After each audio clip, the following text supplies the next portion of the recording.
Okay, we're off. Yeah.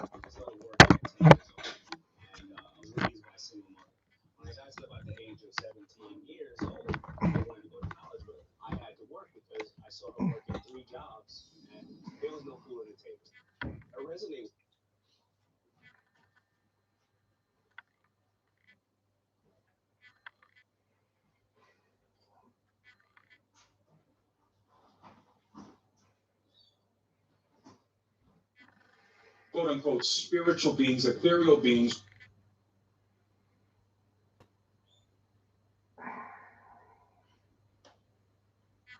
Blocked and congested nose? Clear your head with Sudafed. Making sure you feel taken care of. That's what a Princess Cruise is all about. Get the Princess treatment with up to 30% off. Plus up to Hey Diane, good to see ya. spending money. Conditions apply. Call your travel agent or visit princess.com.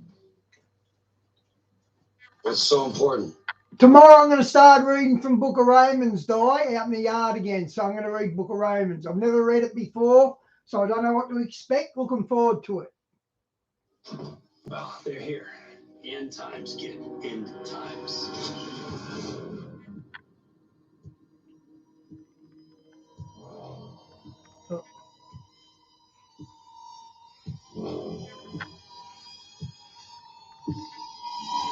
When most people think about UFOs or UFO sightings, they think about it in terms of our time. But what about the past? Were other generations witnessing strange lights in the sky? Strange sights appeared in the skies long before spaceflight or manned flight of any kind was possible. And in each century, these visions took on identities that tell much about the world view of those who saw them. Alexander the Great and his army, for instance, were harassed by a pair of flying objects in 329 No BC. way, I never knew that. Most of the soldiers fled the sea, but some of the hardier men stood their ground and tried to hit the disk with their arrows and with stones from their slings. In 1492, just 4 hours before discovering land, Christopher Columbus Hey, saw Trace, a bright good to see glowing ya. object come out of the sky, go into the water, and travel slowly through the water very close to the ship that he was on. Engraved onto a French token minted in the 1860s is a disc Already I'm liking this. This looks very interesting. shaped flying object that experts say may have commemorated a daytime UFO sighting. The great British astronomer Edmund Halley of comet fame also saw a series of unexplained aerial objects in March of 1760. One of them lit up the sky for more than 2 hours and was so brilliant that Halley could read a printed text by its light. There were sightings in 1897 of a lighter-than-air ship that had propellers, porthole windows, and brilliant searchlights which it directed at the ground. In 1917, what may have been the largest crowd ever to witness a UFO occurred in Fatima, Portugal. 50,000 people watched in amazement as a huge silver disc began spinning like a windmill and dancing about in the sky. After plunging toward the earth, it climbed back into the sky and disappeared into the sun. One night during the summer of 1948, Clyde W. Tombaugh, the astronomer who discovered the planet Pluto, was sitting in the back of his home at Las Cruces, New Mexico. He and several witnesses, including other members of his family, watched a strange glowing craft move overhead. Isn't Area 51 in New Mexico? I think it is. All of the witnesses agreed that the object was definitely a solid ship and that it was probably some form of extraterrestrial device. John Keel is a world-renowned expert on UFOs and has written numerous books and articles on the subject. A self-described agnostic, he made this statement: thousands of books have been Have an written on early the night, subject of Trace. demonology, which is the ancient and scholarly study of monsters and demons. The manifestations and occurrences described in this literature are identical to the UFO phenomenon. Victims of demonic possession suffer from the same medical and emotional symptoms as the UFO contactees. Dr. Jacques Vallée has addressed the United Nations on UFOs and was the model for Lacombe in Steven Spielberg's Close Encounters of the Third Kind. He is the author of 8 books on UFOs and has been widely recognized as the premier investigating scientist in the realm of UFO research. In his book, Messengers of Deception, Vallée says, an impressive parallel can be made between UFO occupants and the popular conception of demons. And in his book, Confrontations, he writes, the medical examinations to which abductees are said to be subjected, often accompanied by sadistic sexual manipulation, is reminiscent of the medieval tales Wow, of I never knew encounters that. with demons. He also good. made this statement. I believe that when we speak of UFO sightings as instances of space visitations, we are looking at the phenomenon on the wrong level. We are not dealing with successive waves of visitations from space. We are dealing with a control system. And he states, UFOs are the means through which man's concepts are being rearranged. They are engaging in a worldwide enterprise of subliminal seduction. I found this old book that was published in 1970 that has some very intriguing information printed in it. A lot of the stories I'm about to read to you have been lost to history. Yeah, okay, I just seen that. Until now, that is. 1893. In Wales, some 8 or 10 lights were seen at times, gyrating through the sky in astounding fashion, going up and down rapidly, then zigzagging, all in perfect formation, like a fleet of airships. 1887. If a ball of fire falls into the sea, it can be called a meteor. But what if a ball of flame rises up out of the sea? Such was witnessed by the bug-eyed crew aboard the British steamer Siberian on November 12th of that year. The object rose to a height of 50 feet over the water, darted close to the ship, then sped away, out of sight. Ships were a prime source of UFO sightings in the 19th century. One of the most repeated phenomena reported by 24 ships or more was typified by the following account. May 15, 1879. Commander Pringle of the HMS Vulture of the Persian Gulf put in his log that 2 incredible objects were pacing his ship, both submerged but glowing brightly. On looking towards the east, he wrote, the appearance was that of a revolving wheel whose spokes were illuminated, and, looking to the west, a similar wheel appeared to be revolving in the opposite direction. 1845. Substantiating the above, the brig Victoria, on June 18th in the Mediterranean, came upon 3 luminous bodies that rose silently and mysteriously out of the sea, remaining within sight for some 10 minutes in the air in slow maneuvers. 1883.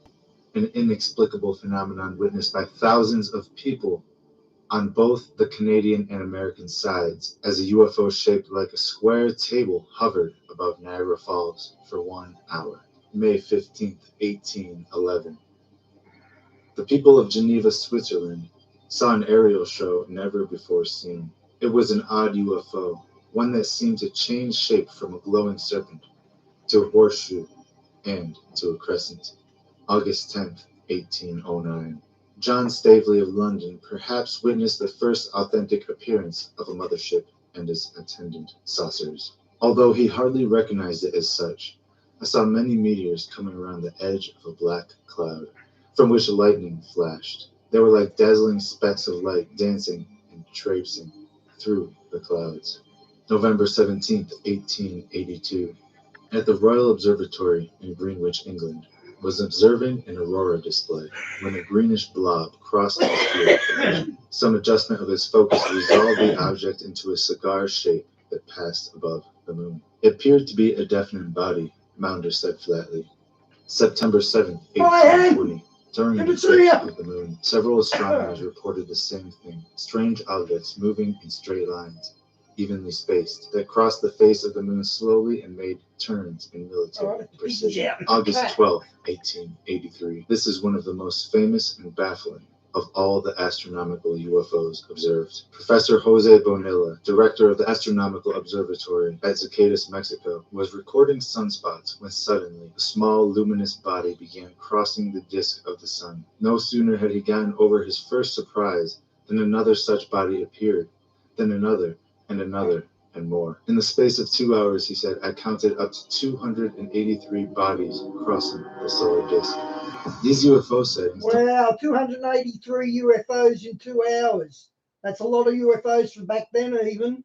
Don't just stop in the 1800s. Even now, it's a lot. You can trace them all the way back through history. 1551 AD. Red rods were seen above Lisbon, Portugal, floating and flying through the sky. 1387 AD. In England, a burning revolving wheel was seen also around a barrel of flame. 1254 AD. In the sky appeared a kind of large ship, elegantly shaped and well equipped, and of marvelous color. It was red and yellow and green and brown and scarlet and black. 1168 AD. A globe of fire was seen moving to and fro in the air. 919 AD. A thing like a burning torch cruised in the sky, and glistening balls sailed over Hungary. 1577 AD. An object like a lance passed across the sky. 98 AD. In Italy, another burning torch was observed, probably quite like the flaming red ball-shaped UFOs seen today. 12 AD. In old Irish manuscripts, there's one tale very likely based on truth. Ancient Erie, Ireland. An anchor suddenly dropped from the sky and hooked itself into a church steeple. The townspeople then saw a ship in the sky with men aboard. One man climbed down the cable as if to free the anchor, and his motion was like that of a man swimming in water. Some of the watching men wanted to dash up to the steeple and capture the skyman, but the bishop forbade them. The strange being returned to his craft without finishing his job, but they cut the cable and the vessel vanished into the sky. At IKEA, we believe that home is where you can write your own.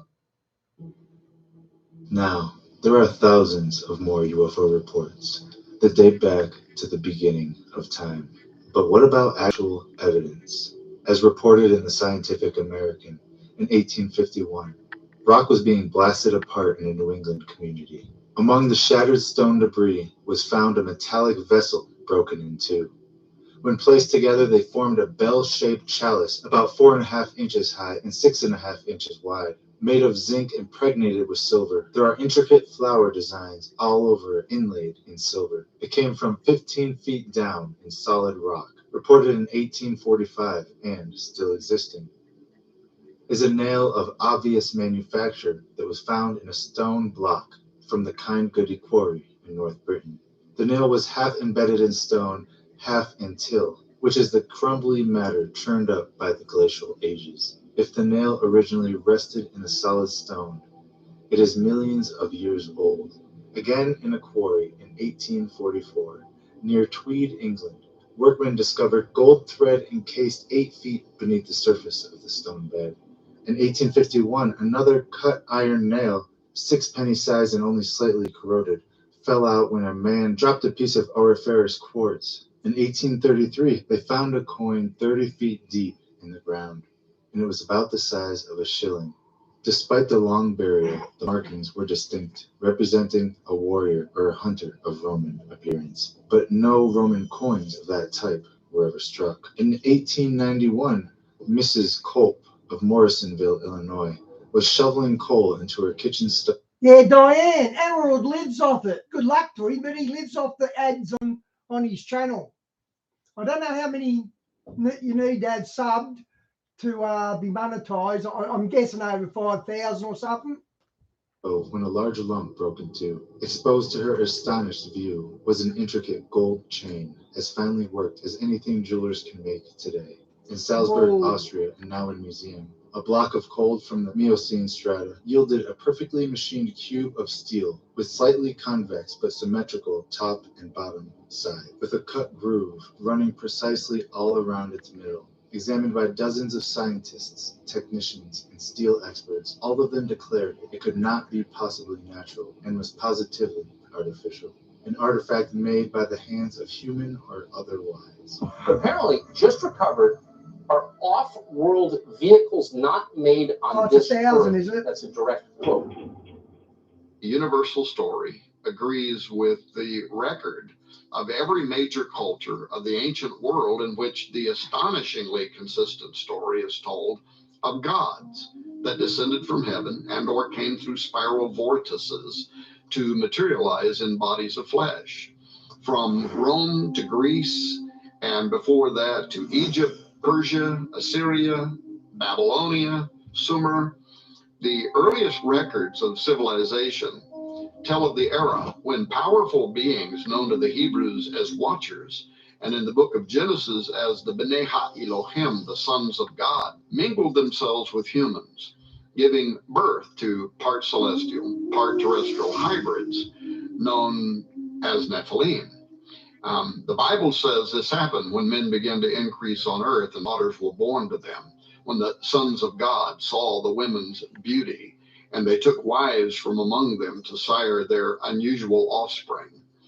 I believe a record of this is recorded in Genesis 6:4, when it says there were giants in the earth in those days, and also after that, when the sons of God came in unto the daughters of men, and they bare children to them. The same became mighty men which were of old, men of renown. This is Dr. Thomas Horn, and you are watching End Times Productions. What's beneath us? The ancient ones. The gods that used to rule the earth. During research for our best-selling book, On the Path of the Immortals, I was given the unprecedented opportunity, really, to sit down with and to Hi, film Talia. Dr. Don Good to Mose see Jr., ya. a third-generation medicine man who I met with for a large part of the day, and he told me the oldest legends of the Anasazi, which he had been told by his great-grandfather, who likewise had been told by his ancestors, which included stories of the Anasazi turning to sorcery, to sacrifice, cannibalism, after they had lost their way and were driven insane by a reptilian creature, which they depict with a halo above his head, of all things. Images of that being are, by the way, included in the petroglyphs that we filmed inside the canyons. And I believe that they likely attest to the fallen reptile or reptiles of biblical fame, which also misled humanity. As I said in the... Wow, 54 million off YouTube. Do you remember that New Ager that had them earlobes that had holes in them because he was doing that stretch thing? I forget his name. He was making something like 180,000 a month because he had 350,000 subs, and he was making hundreds of thousands of dollars a month. A traditional Hogan at one of the Navajo schools Dr. Don Mose teaches at. He began drawing in the sand on the floor and reciting the first part of the story of the ancient Anasazi and how it had been repeated to him by his father and grandfather, who had also been told by their ancestors and so on, a legend that Dr. Mose alone had undoubtedly repeated hundreds of times before at the Navajo school. Now, since it was obvious to us that this Navajo historian was really indifferent to our camera and our recording plans, and in fact, I could tell he was really uncomfortable with us putting him on film, but thankfully he let us proceed nevertheless. But I sat there and listened respectfully as he proceeded for nearly 2 hours to describe to this white man what's only ever been allowed a few times in history before, and that is the legendary stories of creation, of giants, of a great flood, of a reptilian deceiver, all from the voice of the nation's top medicine man. Dr. Mose even sang to us in the antiquated tongue of what I would call Old Testament history, paralleled in their earliest antiquity using the Navajo language. Now, not only did Dr. Mose substantiate the age-old and globally recorded story of those who come through portals and the impact that they have had on. Diane, send me my channel and I'll go back to when I used to fall asleep sometimes. And you can donate to me. Biblical and global history, past and present. And not only did he weave Navajo Indian myths and legends seamlessly with our understanding of the 6 days of creation, the arrival of the Nephilim, and their connection to judgment by a global flood, followed by the repopulating of people around the world, and then a second incursion of the giants. But there were several instances in which, when I pushed Dr. Mose for greater detail, he would go off script, actually delineating from the official Navajo storyline to provide greater consistency between history and the way the Bible itself recorded certain events. This is part of a ritual sacrifice. As Mose was following the official storyline, the one that you would get from the Parks Department in the four corners of the U.S., about how the Anasazi didn't disappear, but rather they slowly migrated out of the area and became the modern Pueblo Indians, I expressed doubts to Dr. Mose about that story.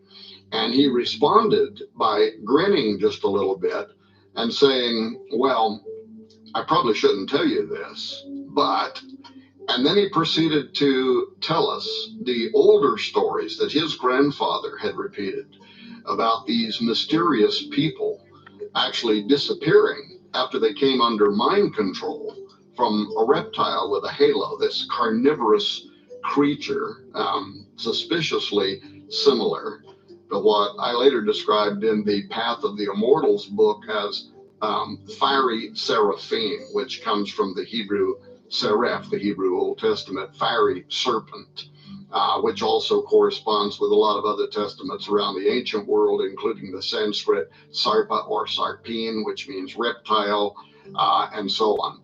Now, another case in point is when I told Dr. Mose what we had learned from the Apache about cannibalistic giants and then God destroying them in a flood. And he looks right into the camera and he says, oh, yes. And then he reaches over and he picks up this illustrated book that he had authored that's used in the Navajo Nation schools and libraries. And he opened to show us an artist depiction of a giant that had stood between 30 and 40 feet tall. And then he starts saying there was this time when the earth was infested with such great giants and alien gods that came down and destroyed and ate the people. Some of them were in human form. Others, he said, were monsters like human animal hybrids, which I think the Old Testament also describes. And then he followed that story with the famous Navajo legend of the white-shelled woman who gave birth to two of the most important characters in Navajo mythology, the twin miracle-performing sons, one of whose names literally translates slayer of alien gods, and his twin brother. And together, those two great warriors killed many of the giants, hybrids, and the monsters that were destroying mankind. As Dr. Mose described these ancient tales, I couldn't help but think of David killing Goliath, and then later other giants with his mighty men. Then there was a point where Mose paused and he said, you know, when the Christian missionaries first came to America and told our people their stories of the giants and the great flood, he said, we smiled and let them know that we already knew these stories, that they had been told to us long ago by our own ancestors. Harris Scarf stock take sale is the real deal with up to 60% off all homewares in Manchester up to... Skip ads. After a week on the road, having covered hundreds of miles of reservations to walk amidst their multiple ruins, including Hogan. Diane, look at that link. You got to let cookies in. I don't know what that means. What's it mean if they says they want to do cookies? Temples, kivas, to follow guides and visit with a medicine man, not to mention tracking down and photographing petroglyphs. We were finally on our way to the last site that we were going to visit, one that our Cherokee guide had told us not to miss. We already collected enough pictogram and logogram images from ancient rock engravings throughout the Four Corners area to make our case and to calculate for our purposes a recurring theme, which definitely seemed to match the Middle Eastern and biblical stories of portals, reptilians, fallen angels, giants, and the havoc that those creatures had played on the old Oh, world. you can still look at it? But this final Okay, thanks. petroglyph that was important, our guide had said, and one that we could drive I right get up rid of to. that. So Oh, we yeah. decided to make one final excursion, this time into Utah, 50 miles north of Moab, where one of the largest known collections of petroglyphs is located in the San Juan County. This storyboard that we would visit there was etched in sandstone as early as 1,000 years before Christ. And it records practically every element contained in the Bible and extra biblical texts involving spiral vortices and those who come through them, including human animal chimeras and even giant six-fingered and six-toed footprints in pursuit of much smaller five-fingered and five-toed humans. Even that reptilian that Dr. Don Mose had described to us with its halo was drawn there, just a couple of feet away from the alien-looking bug-eyed creatures. This location is also easier to get to than most of the ones that we trekked to, yet it's as important, if not more so, than any petroglyphs. You could spend days hiking over miles of rough terrain to reach. It's called the Newspaper Rock Petroglyph, and is somewhat decipherable as to which images are older due to the fading and darkness of the earlier depictions, which are certainly the most mysterious with their alien-looking creatures and suits and what might even be some type of a flying craft. And archaeologists believe the writing on this Great Wall continued from 1,000 years before Christ or earlier up until about AD 1300, the same time that the Anasazi suddenly disappeared. The Anasazi used images and symbols similar to those found globally that connect to a Yeah, first Talia, I don't even know what cookies are. I'm guessing they're little ads or something like that. and second incursion of giants and the mountainous gateways that those creators came through. Now, that being true, if you take only the images that the Anasazi left behind and compare them to similar, in some cases identical, universal symbols found elsewhere around the world where the stories and meanings of the images have been made clear, and keeping in mind that these legends materialized globally at approximately the same time. When the Torah, that is Genesis through Deuteronomy, the first 5 books of the Bible, was written around BC 1300, this would have been the same time when archaeologists believe the Anasazi across the world from these Bible lands were drawing giant six-toed footprints on a slab wall in Utah and facing an alien enemy, as the name Anasazi implies.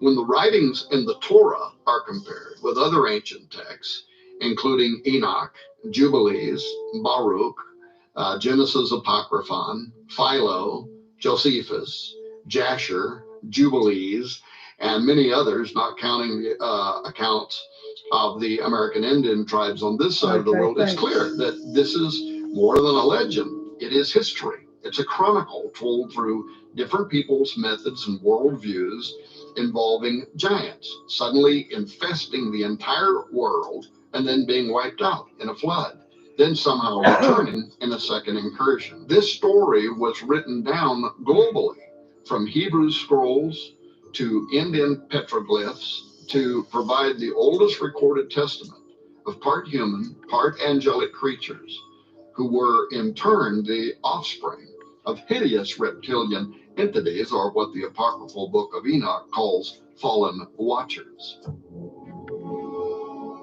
In the beginning, the great creator made everything.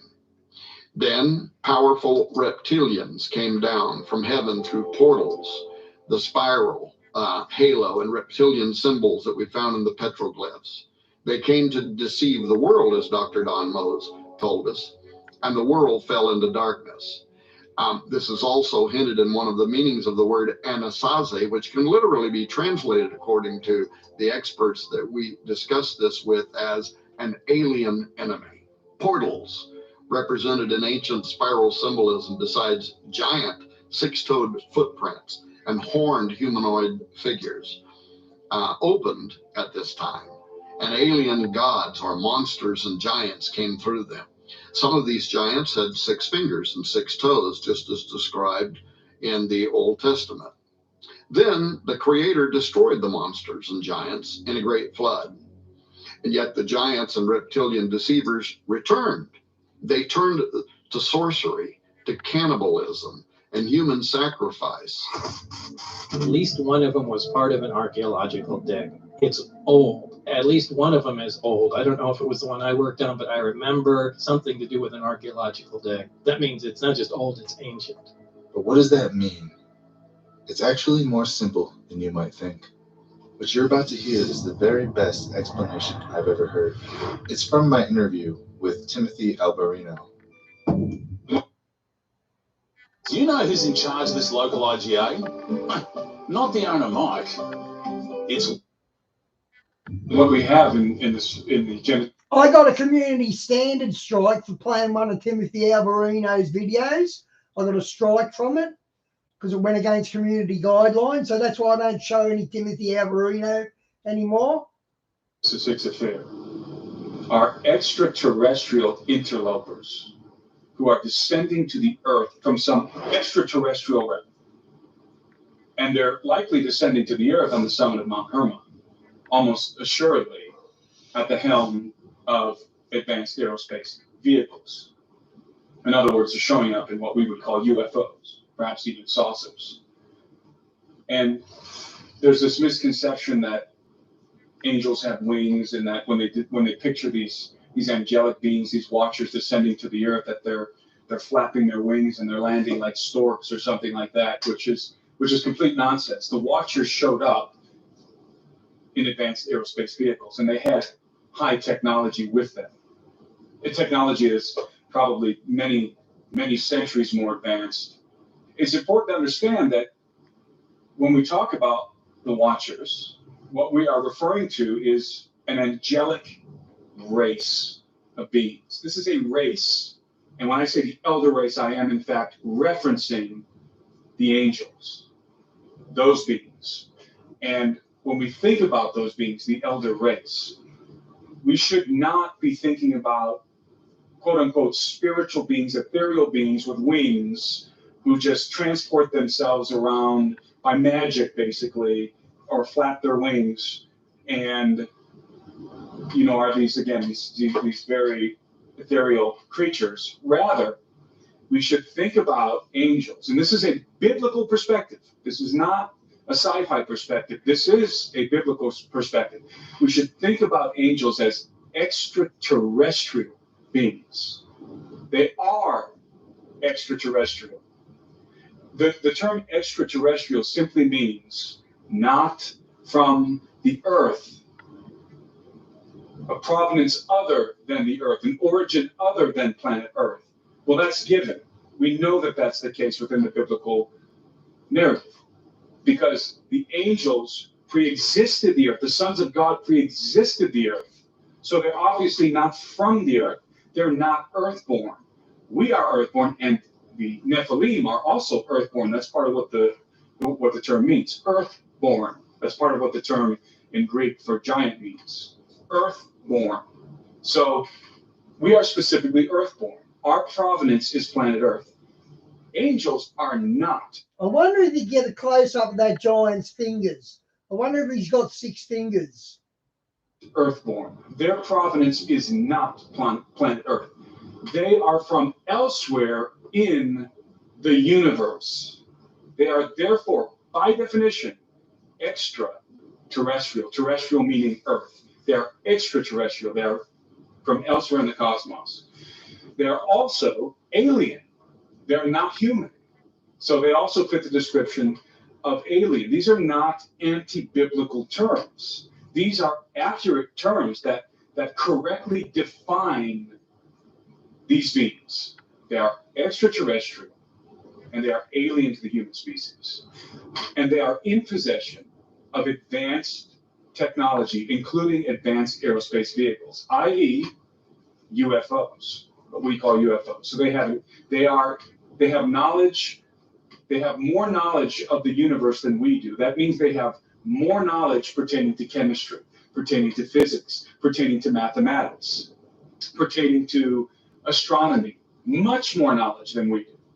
And they have derived much more advanced technological implements than we have. Number one, this race, the elder race, has been around a lot longer than us. Mankind was created to be a little lower than the heavenly beings and the angels. So biologically speaking, cognitively and physically, our physiology is lesser than theirs. Their physiology is greater than ours. In other words, biologically speaking, they are superior to us. Without their technology, just biologically speaking, they are superior to us. They are a superior race. But then when you throw in their knowledge and their technology, they are also far more technologically advanced than we are. Angels are not traversing the heavens in horse-drawn chariots. Horses don't fly. They're not like Santa Claus flying through the sky, with a sled being pulled by reindeer.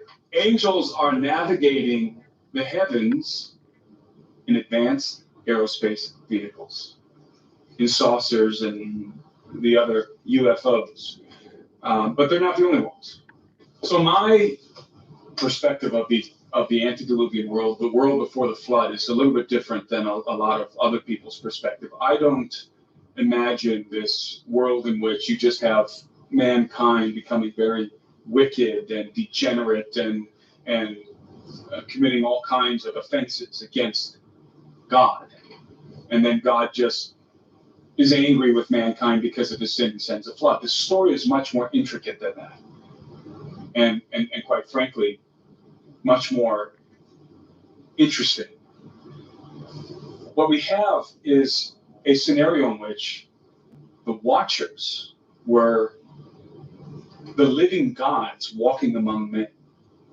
And their hybrid offsprings happened to be giants.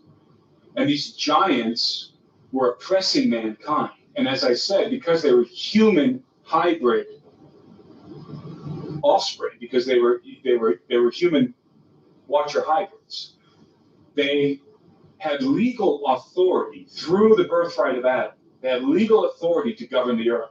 And because they were giants, it was not difficult for them to overthrow every human potentate. It was the perfect plan, if you think about it, from the Watchers. How do we ensure that our human hybrid offspring can take dominion of the earth? Well, that would be very difficult if they were all giants. A league of giants who would have been looked at as demigods and worshipped. And the Watchers would have been worshipped as gods walking among men. And this was the scenario unfolding in the earth before the flood. And so you had the gods who were manifest. You had their hybrid offspring who were giants. Jeez, that's huge. They took dominion of the earth, and the gods, according to Greek mythology and to the mythologies of many ancient civilizations, the Greeks say that the gods apportioned among themselves the earth. They apportioned the earth among themselves. They divided it up, and they each became the rulers of their own kingdoms. And of course, I believe that the Greek mythology regarding the gods is a reference to the history regarding the Watchers, the true history of the Watchers and their hybrid sons.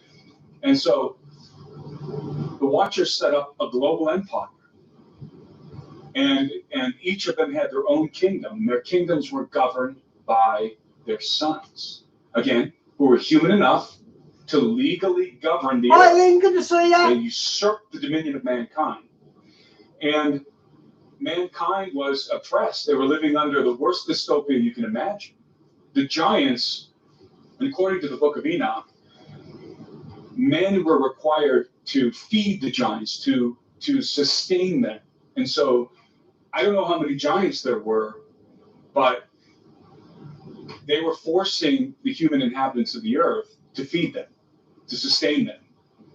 And probably were bringing sacrifices and worshiping their fathers, the Watchers, and prostrating before their hybrid sons, who were the kings over these empires, these giants.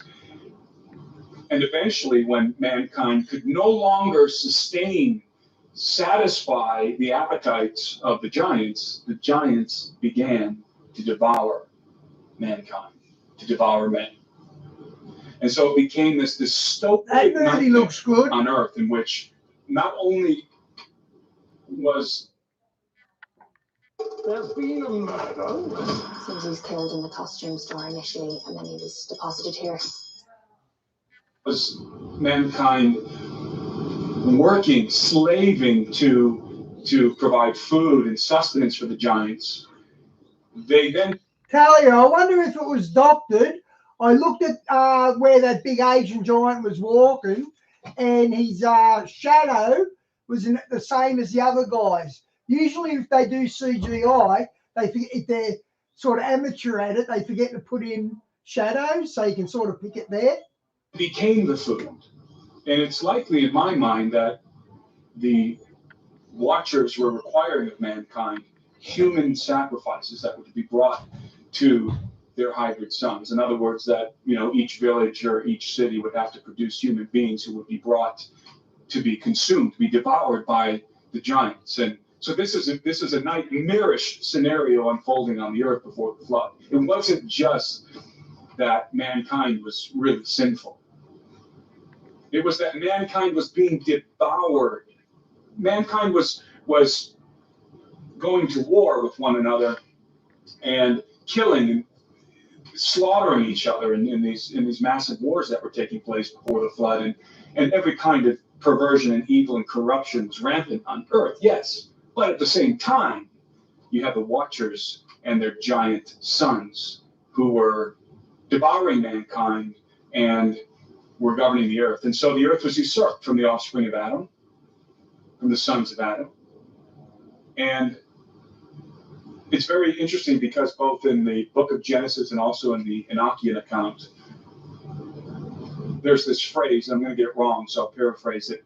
And mankind began to call upon the name of the Lord, or something to that effect. And it's at that point that the decision is made to send the flood. Why? Because you have the regions of the earth, mankind, whose authority, whose dominion was usurped by the hybrid sons of the Watchers, beginning to petition heaven. Check that one up on the right. That's a real ruins underwater. There's pyramids and structures. Wow, I never knew that. Petitioning heaven. So this is like it's a response, it's a judicial response from the great judge who's looking down at what's happening on the earth. And in one sense, mankind was just reaping what he sowed. They struck this deal with the Watchers, and this is the result. And now they're suffering the consequences of their actions. But God has compassion. He hears the cry of mankind. He is sympathetic to the suffering that's happening on the earth as men are petitioning him for redress against the Watchers and their giant offspring. And God decides to intervene. And a judgment is pronounced from heaven, and God dispatches some angels to go and do various things. And what the angels do basically is one of them is charged with inciting the sons of the Watchers, the giants, to war with one another. And that's what happens. The giants go to war with one another. And so you can imagine these hybrid kingdoms ruled by these How giants, many wings did you get? going to war with one another. This is what happened. And I don't think it was, big stupid Disney giants with clubs on their shoulders. I think this was a war involving technology. These were kingdoms ruled by the giant hybrid sons of the Watchers going to battle with one another, very likely with kinetic weapons of war. Another angel is dispatched to seize the Watchers and to put them in chains and to force them to watch the destruction of their sons as they go to battle with one another. And so this is the redress from the King of Heaven. He's going to cause the giants to go to war with one another and annihilate each other. This is before the flood, to annihilate each other. And he's going to force their fathers, their angelic fathers, to watch the destruction of their beloved sons. And this is what's unfolding on the earth in the pre-flood world. So it's like, the Lord of the Rings or something. It's these massive battles happening and nation against nation, but these nations are governed by hybrid giants, and they utterly destroy each other. When we think about technology, high technology in the antediluvian world, I don't believe that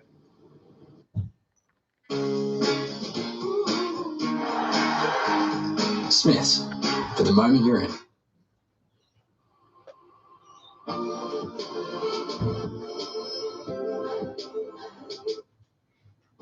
all of civilization was in possession of high technology or of advanced knowledge. In fact, the Book of Enoch gives us hints as to what the situation really was. And that is that the Watchers taught mankind certain things. They taught them how to make weapons of war and so on. But they reserved the greater mysteries, the greater secrets for their sons, which is logical. If you want your sons to have supremacy, you're going to imbue them with better knowledge and with better technology so that they can maintain dominance over the rest of the population, and also their wives. They also taught their wives. So the way that I look at the pre-flood world is, rather than saying, well, there was an advanced civilization, the most accurate way to contemplate this situation is that we're dealing with something like a Bronze Age or an Iron Age civilization, generally speaking. But within this civilization was a fraternity of beings who were exceedingly advanced. And the best way... That's the one they reckon looks like Barack Obama, and it does look like him.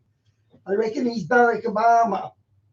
To illustrate this, I think, is to reference the movie Stargate. Do you remember the original Stargate? Not the TV series, I never saw it, but the movie, the original Stargate with Kurt Russell, in which they go through this Stargate and they go to another planet. And on this planet, wherever it is, there is a Bronze Age civilization. They encounter a Bronze Age civilization that would be very much like the ancient Egyptians. Indeed, in that movie, it was the ancient Egyptians who were brought there. So it was this Bronze Age civilization. But who is ruling over this Bronze Age civilization? A technologically advanced extraterrestrial race. And this fraternity within this civilization was in possession of advanced technology, whereas the Bronze Age people had swords and whatever.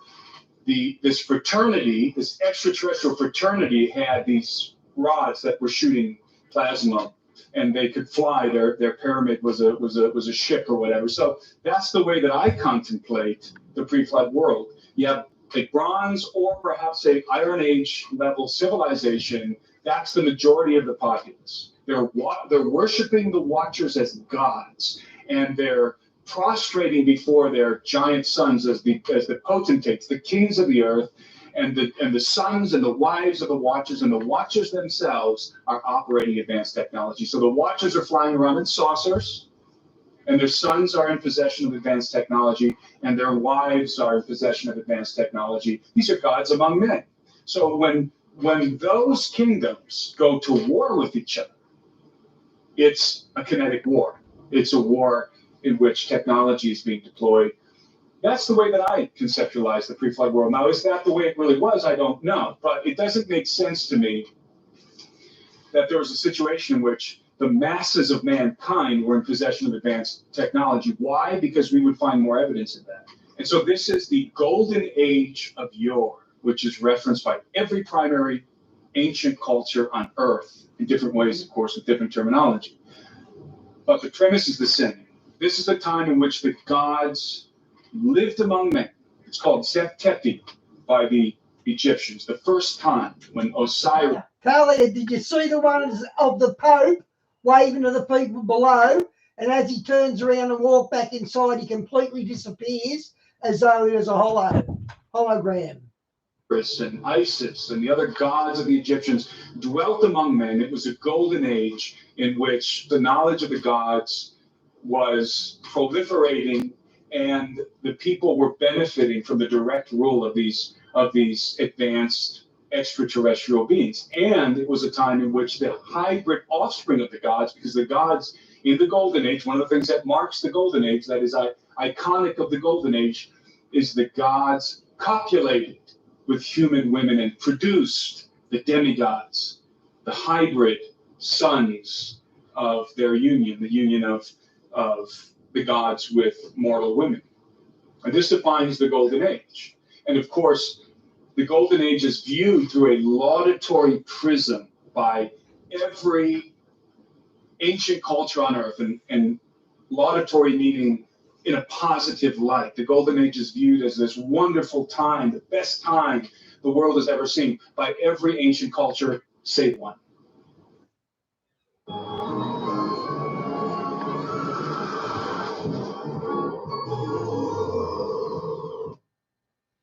The ancient Hebrews.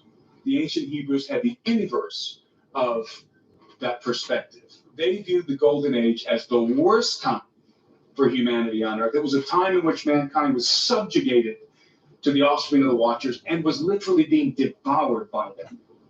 It was a tyranny the likes of which we have never before seen, but we'll see again briefly at the end of the age. There are a lot of stories in mythologies that are symbolic of the golden age, and the one that is most familiar to us is the story of Atlantis. Atlantis, in my opinion, is an allegory of the antediluvian age. Now, I also believe Atlantis was a real city, but primarily it was an allegory. It served as an allegory. Atlantis is a Greek story. Of course, it was related by Plato. And Atlantis was founded by Poseidon, who's one of the gods, the Olympian gods. Poseidon, the gods, just like in the book of Enoch, the gods divided the earth among themselves, and they each took a portion. They were allotted a portion. And Poseidon, his portion was the region in which Atlantis was, but Atlantis wasn't there yet. He built it, he created it. So Poseidon established this island and created this city on the island called Atlantis. So Poseidon is the patron of Atlantis. But what did Poseidon do? He took a human woman as his wife. He copulated with her. She conceived and gave birth to 5 sets of hybrid twins, who other ancient records intimate that they were giants. And of course, the most famous among them was Atlas. And so Atlas and his 5 and other brothers, his other twin brothers, ruled over Atlantis, but not just the island of Atlantis, rather the empire of Atlantis. And so if you take the story of Atlantis as an allegory of the Golden Age in general, it's a perfect depiction of what all the gods. Talia, I said, did you see the one of the Pope waving to the people in St. Peter's Basilica? And he's waving to them, and as he turns around and walks into the door, he completely disappears like a hologram. So it was actual hologram waving at the people, but it looks so real. And by gods, of course, we mean these angelic watchers, these extraterrestrial interlopers who took wives, again, a legal transaction with mankind, the sons of Cain, and allotted the earth into portions among themselves and established their own kingdoms, and their kingdoms were ruled by who? Their hybrid sons, because the watchers were not authorized to govern the earth. They had to do it by proxy. They had to rule by proxy from behind the thrones of their hybrid sons. So again, Atlantis is a fitting allegory of the antediluvian age in general. But again, I happen to believe it was also a city, an actual city within this empire, this hybrid empire. Artifacts of the empire of the gods, as I call it, referencing the antediluvian world, still exist on Earth. And it is possible, it's possible, as fantastical as it sounds, that some of their technological devices, maybe even including stargates, if stargates are in fact real, maybe even including stargates, can still be found on the Earth, perhaps deep underground or in very specific places. And furthermore, this is conspiratorial, and this is just my opinion, but I believe that those kind of artifacts have indeed been found and are basically within the purview of the militaries of the world, rather than being in the purview of, say, the Smithsonian or something.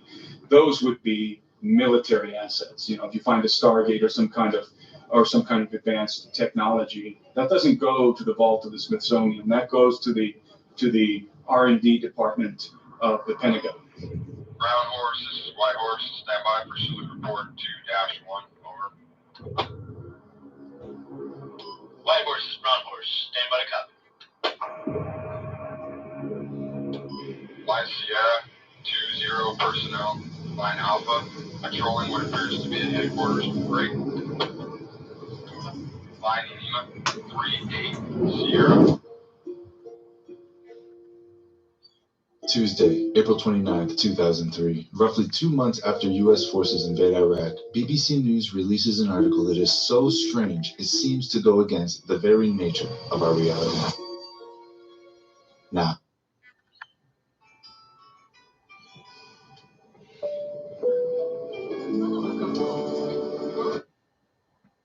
in order to understand the truth, Kelly, or whatever they show you in sci-fi, they've usually developed years before. So they're sort of letting you know what they got with the sci-fi stuff. true significance of this article, we need to take a journey back in time, all the way back to approximately 2,500 years before the birth of Christ, and to a place that we now know as modern-day Iraq. And it is here that we begin our story. Tales of supernatural beings can be found all over the ancient world. The Bible, the Book of Enoch, and the Book of Giants, as well as other ancient Jewish texts, all speak of an event where fallen angels descended to earth and fooled mankind with their knowledge of science, war, and beauty. It is also recorded that these fallen angels, or watchers as they are called in the ancient text, manipulated the genetics, the DNA of mankind, creating an actual race of giants, as well as other hideous monsters using animal DNA. Descriptions of these disgusting beasts No, I haven't seen Marzuli yet. can be found in the Book of Giants, which, by the way, was part of the Dead Sea Scrolls collection. Parallel to that, other ancient texts speak of the same exact event, except it's from the fallen angels, or the Watchers' perspective. In ancient Babylon and Mesopotamia, for example, the Watchers were seen as a good thing.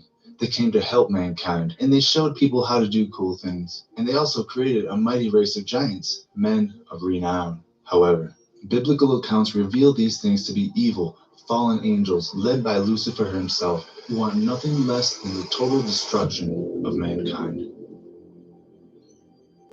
Quote, according to Mesopotamian myth, there were 7 Apkallu before the flood and 4 afterward. The word Apkallu comes from the Sumerian Ab, meaning water, Gal, meaning big, and Lu, meaning man. They were considered only partly evil, occasionally dangerous, and capable of malicious witchcraft. They were chimeric in appearance, usually depicted as humanoid with wings, or sometimes as hybrid birdman or bizarre fishman creatures. The antediluvian Apkallu were divine, just like the Watchers. According to one story from the Babylonian period, the Epic of Era was the god of pestilence and plague. Marduk banished the Apkallu to Abzu as a punishment for provoking him to send the flood. Supernatural beings linked to a global flood who are afterward banished to the abyss? Sound familiar? Interestingly, the 4 Apkallu who appeared after the flood were only partly divine and could mate with humans. Again, like the Watchers, the last of the post-flood Apkallu, Lunana, who was 2/3 Apkallu, matches the status of Gilgamesh, who is described as being 2/3 divine and 1/3 human. On the cylinder seal, Gilgamesh is called Lord of the Apkallu and is elsewhere credited with bringing back great knowledge that existed before the flood. Scholars who have made the connection between the Apkallu and the Watchers tend to interpret the way the Watchers are portrayed in Jewish literature from Second Temple period, like the Book of Enoch, at least partly as a Jewish response to the Babylonian captivity. It was believed that the Apkallu, though potentially dangerous, had preserved secret pre-flood knowledge prized by the pagan wizards of Babylon. To the Jews, however, such knowledge was evil, and the Watchers were portrayed accordingly in Enochian texts. End quote. So, we have one epic story seen through two different lenses. On the one hand, we have the creator of the universe, the God of the Bible, telling the story. He is saying, yes, these fallen Watchers are evil, and you need to avoid them at all costs. And on the other hand, we have the account from the Watchers themselves saying, hey, that little guy, referring to God, I wouldn't worry about that little guy. That little fella. Oh, that little guy. I wouldn't worry about that little guy. Quote, scholars have known for years that there are parallels in the Mesopotamian legends and the biblical accounts of the patriarchs. Enoch is similar to an antediluvian king named Emidarenki, and Noah is variously called Unapistim in Babylon, Zisudara and Yeah, it is somewhere on YouTube. I'll see if I can find it. Sumer and Ashra-Hasis and Akkad. But even those accounts are part of a fallen realm military campaign. Pope's hologram on psyop. YouTube. For example, the accounts from Mesopotamia portray Gilgamesh as a mighty warrior, a hero, 2/3 god and 1/3 man. He has adventures and slays monsters, notably Humbaba, the defender of the faraway cedar forest, who'd been assigned to terrorize humans by the god Enlil, who is Enki's brother. In the Second Temple Jewish account known as the Book of Giants, Gilgamesh was himself one of the gigantic offspring of the Watchers, as was Humbaba, the monster Gilgamesh set out to kill. This is how Gilgamesh was viewed by the Jews between the time of the Babylonian captivity and the birth of Jesus. Basically, he was one of the Nephilim, end quote. One of the Nephilim. In case you don't know what a Nephilim is, it's the unholy offspring between the fallen Watchers and a human woman. Yeah. Moving back to Gilgamesh, he was a giant, part supernatural being, part human, otherwise known as a Nephilim. Now, here's where it gets crazy. Scholars actually believe Gilgamesh existed. And not only that, this article from 2003 the BBC News put out says they may have actually found his tomb. Quote, Gilgamesh tomb believed found. Archaeologists... That's a rumor why we went into Iraq, because they were really after this technology. That's the conspiracy. In Iraq believe they may have found the lost tomb of King Gilgamesh, the subject of the oldest book in history. The Epic of Gilgamesh, written by a Middle Eastern scholar 2,500 years before the birth of Christ, commemorated the life of the ruler of the city of Uruk, from which Iraq gets its name. Now, a German-led expedition has discovered what is thought to be the entire city of Uruk, including where the Euphrates once flowed, the last resting place of its famous king. I don't want to say definitely that it was the grave of King Gilgamesh, but it looks very similar to that described in the epic. Jörg Fassbinder of the Bavarian Department of Historical Monuments in Munich told the BBC World Service's Science in Action program, end quote. So, let's take a look at this in the big picture and see if anything makes sense. Because as of now, this whole thing still remains a mystery. First off, the Bible says there will be a time when the Nephilim return. Some people believe this is a spiritual return by demonic possession. Others believe it's physically, as in a return of the giants. Fast forward 2,000 years, archaeologists find Gilgamesh's tomb in Iraq, 2 months after U.S. forces take over the country. Is it possible that when news broke of the discovery of Gilgamesh's tomb, orders were given from the highest possible levels of government, and U.S. troops arrived at the site to seal it off? DNA was collected from the skeleton and brought to a top-secret underground research lab where tests were conducted. Tests involving cloning technologies and CRISPR-Cas9. Of course, the only thing we can do is speculate. So what do you think about this? Do you think they really found Gilgamesh's tomb in 2003, as this article states? If so, What happened to it, and why is there no mention of the contents? Or maybe what they found was so insignificant that they thought all news coverage should just... And can you send it on Messenger? And I'll watch it in my own time. If you can do that, I'd appreciate it. Thank you. Stop. We're observing everything to the west of that MSR. Can you see us? Does the... G'day, I'm Jason Owen. And I'm Becky Owen. Together, we've lost over 40 kilos. We were able to support each other on the journey. Being new parents, we struggle to find time. Jenny Craig has fitted our life. The deep state really exists. Mainstream society as a whole will be quick to tell you no. The deep state does not exist, and it is nothing more than a far-right conspiracy theory. Well, if it truly is a far-right conspiracy theory, then why did a Democrat, who also happened to be the President of the United States of America, not only seemingly confirm the existence of the deep state, but also suggests that they are the ones who are in charge of the UFO or UAP programs? An official UFO sighting report, one of thousands compiled over the last few decades. This particular report from October 1969 was filled out by Jimmy Carter. He was still governor of Georgia at the time. He witnessed a luminous object suspended in a twilight sky. Later, when he assumed the office of President of the United States, his staff attempted to explore the availability of official investigations into alien contact. As this internal government memo illustrates, there are some security secrets outside the jurisdiction of the White House. Outside the jurisdiction Thanks, Ann. of the White House. I'm going to put that on Messenger. If the President of the United States is the Commander-in-Chief of the entire U.S. military, just who can be outside the jurisdiction of the White House? Seriously.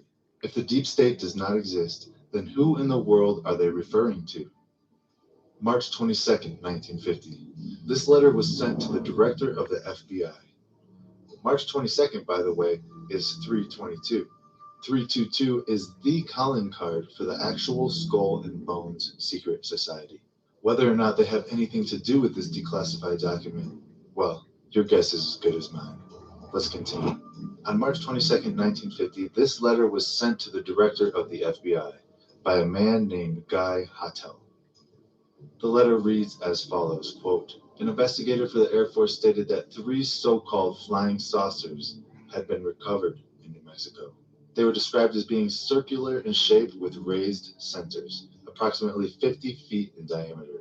Each one was occupied by 3 bodies of human shape, but only 3 feet tall. Dressed in a metallic cloth of a very fine texture, each body was arranged in a manner similar to the blackout suits used by speed flyers and the pilots. According to Mr. Blank, informant, the saucers were found in New Mexico due to the fact that the government has a very high-powered radar setup in that area, and it is believed that that radar interferes with the controlling mechanics of the saucers. No further evaluation was attempted by Blank concerning the above. End quote. It's the little things that make a big difference and help keep us all COVID safe, like getting together where there's plenty of fresh air, staying up. Okay, tomorrow. So there are people. Tomorrow I'm thinking of showing Hans one about the Pope going one world religion and that Van Imp, Crislam, because I like getting in the Crislam. So I might stream them tomorrow unless something more interesting comes up. In the government who knows something about the UAP phenomenon. Okay, good. But what about the private sector? So if the United States government wanted to convince the public that extraterrestrials were visiting mankind, how would they do it? Behind me here, Skinwalker Ranch is the perfect way for them to do it. What they're doing, in my opinion, is preparing the public for something. Now, either it is fake and they're preparing the public for some sort of massive deception or psyop, or it's real and they're preparing the public for something that they know is underground that they will reveal at some point. Leave the area. This area is under video surveillance and you have been recorded.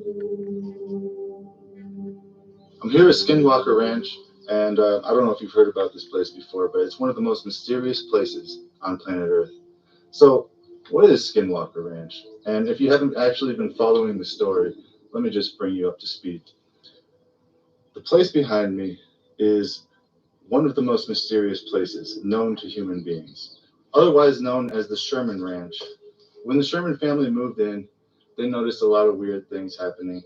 And to make a long story short, they saw everything from literal werewolves who they shot multiple times and they ran away, monsters, UFOs hundreds of times, little blue balls that float around and seem to be intelligently controlled that ended up actually killing their dogs and incinerating them, little red balls that flew around and terrified their horses. They also had 4 black Angus bulls that were somehow, without any explanation, taken up from the corral and brought inside of the trailer while the family was sitting right outside. No noise was made.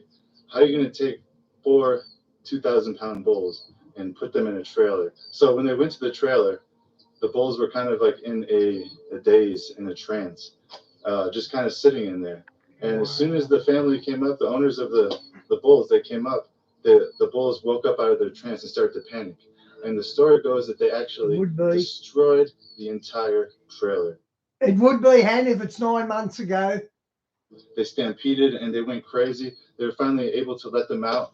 And the bulls were totally traumatized. So they just ran around destroying things for a while. And it took them a long time to get the bulls under control. Now, there's so many stories regarding the Sherman Ranch. And most of them are actually based on his word alone. But what about the NIDS and the OSAP team?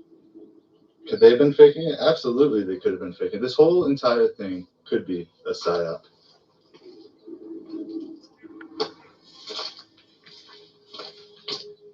So a lot of people actually believe that Skinwalker Ranch is fake, and all the stories that come out of here are a psyop from the government. Now, this would be highly reminiscent of the Paul Bennewitz story. And if you're not informed with Paul Bennewitz's story, Okay, the question is, if it's a psyop, what would be the motive of doing a psyop where you say you're shooting werewolves and things like that? What would be the motive? It doesn't make sense, that theory, unless he explains it properly.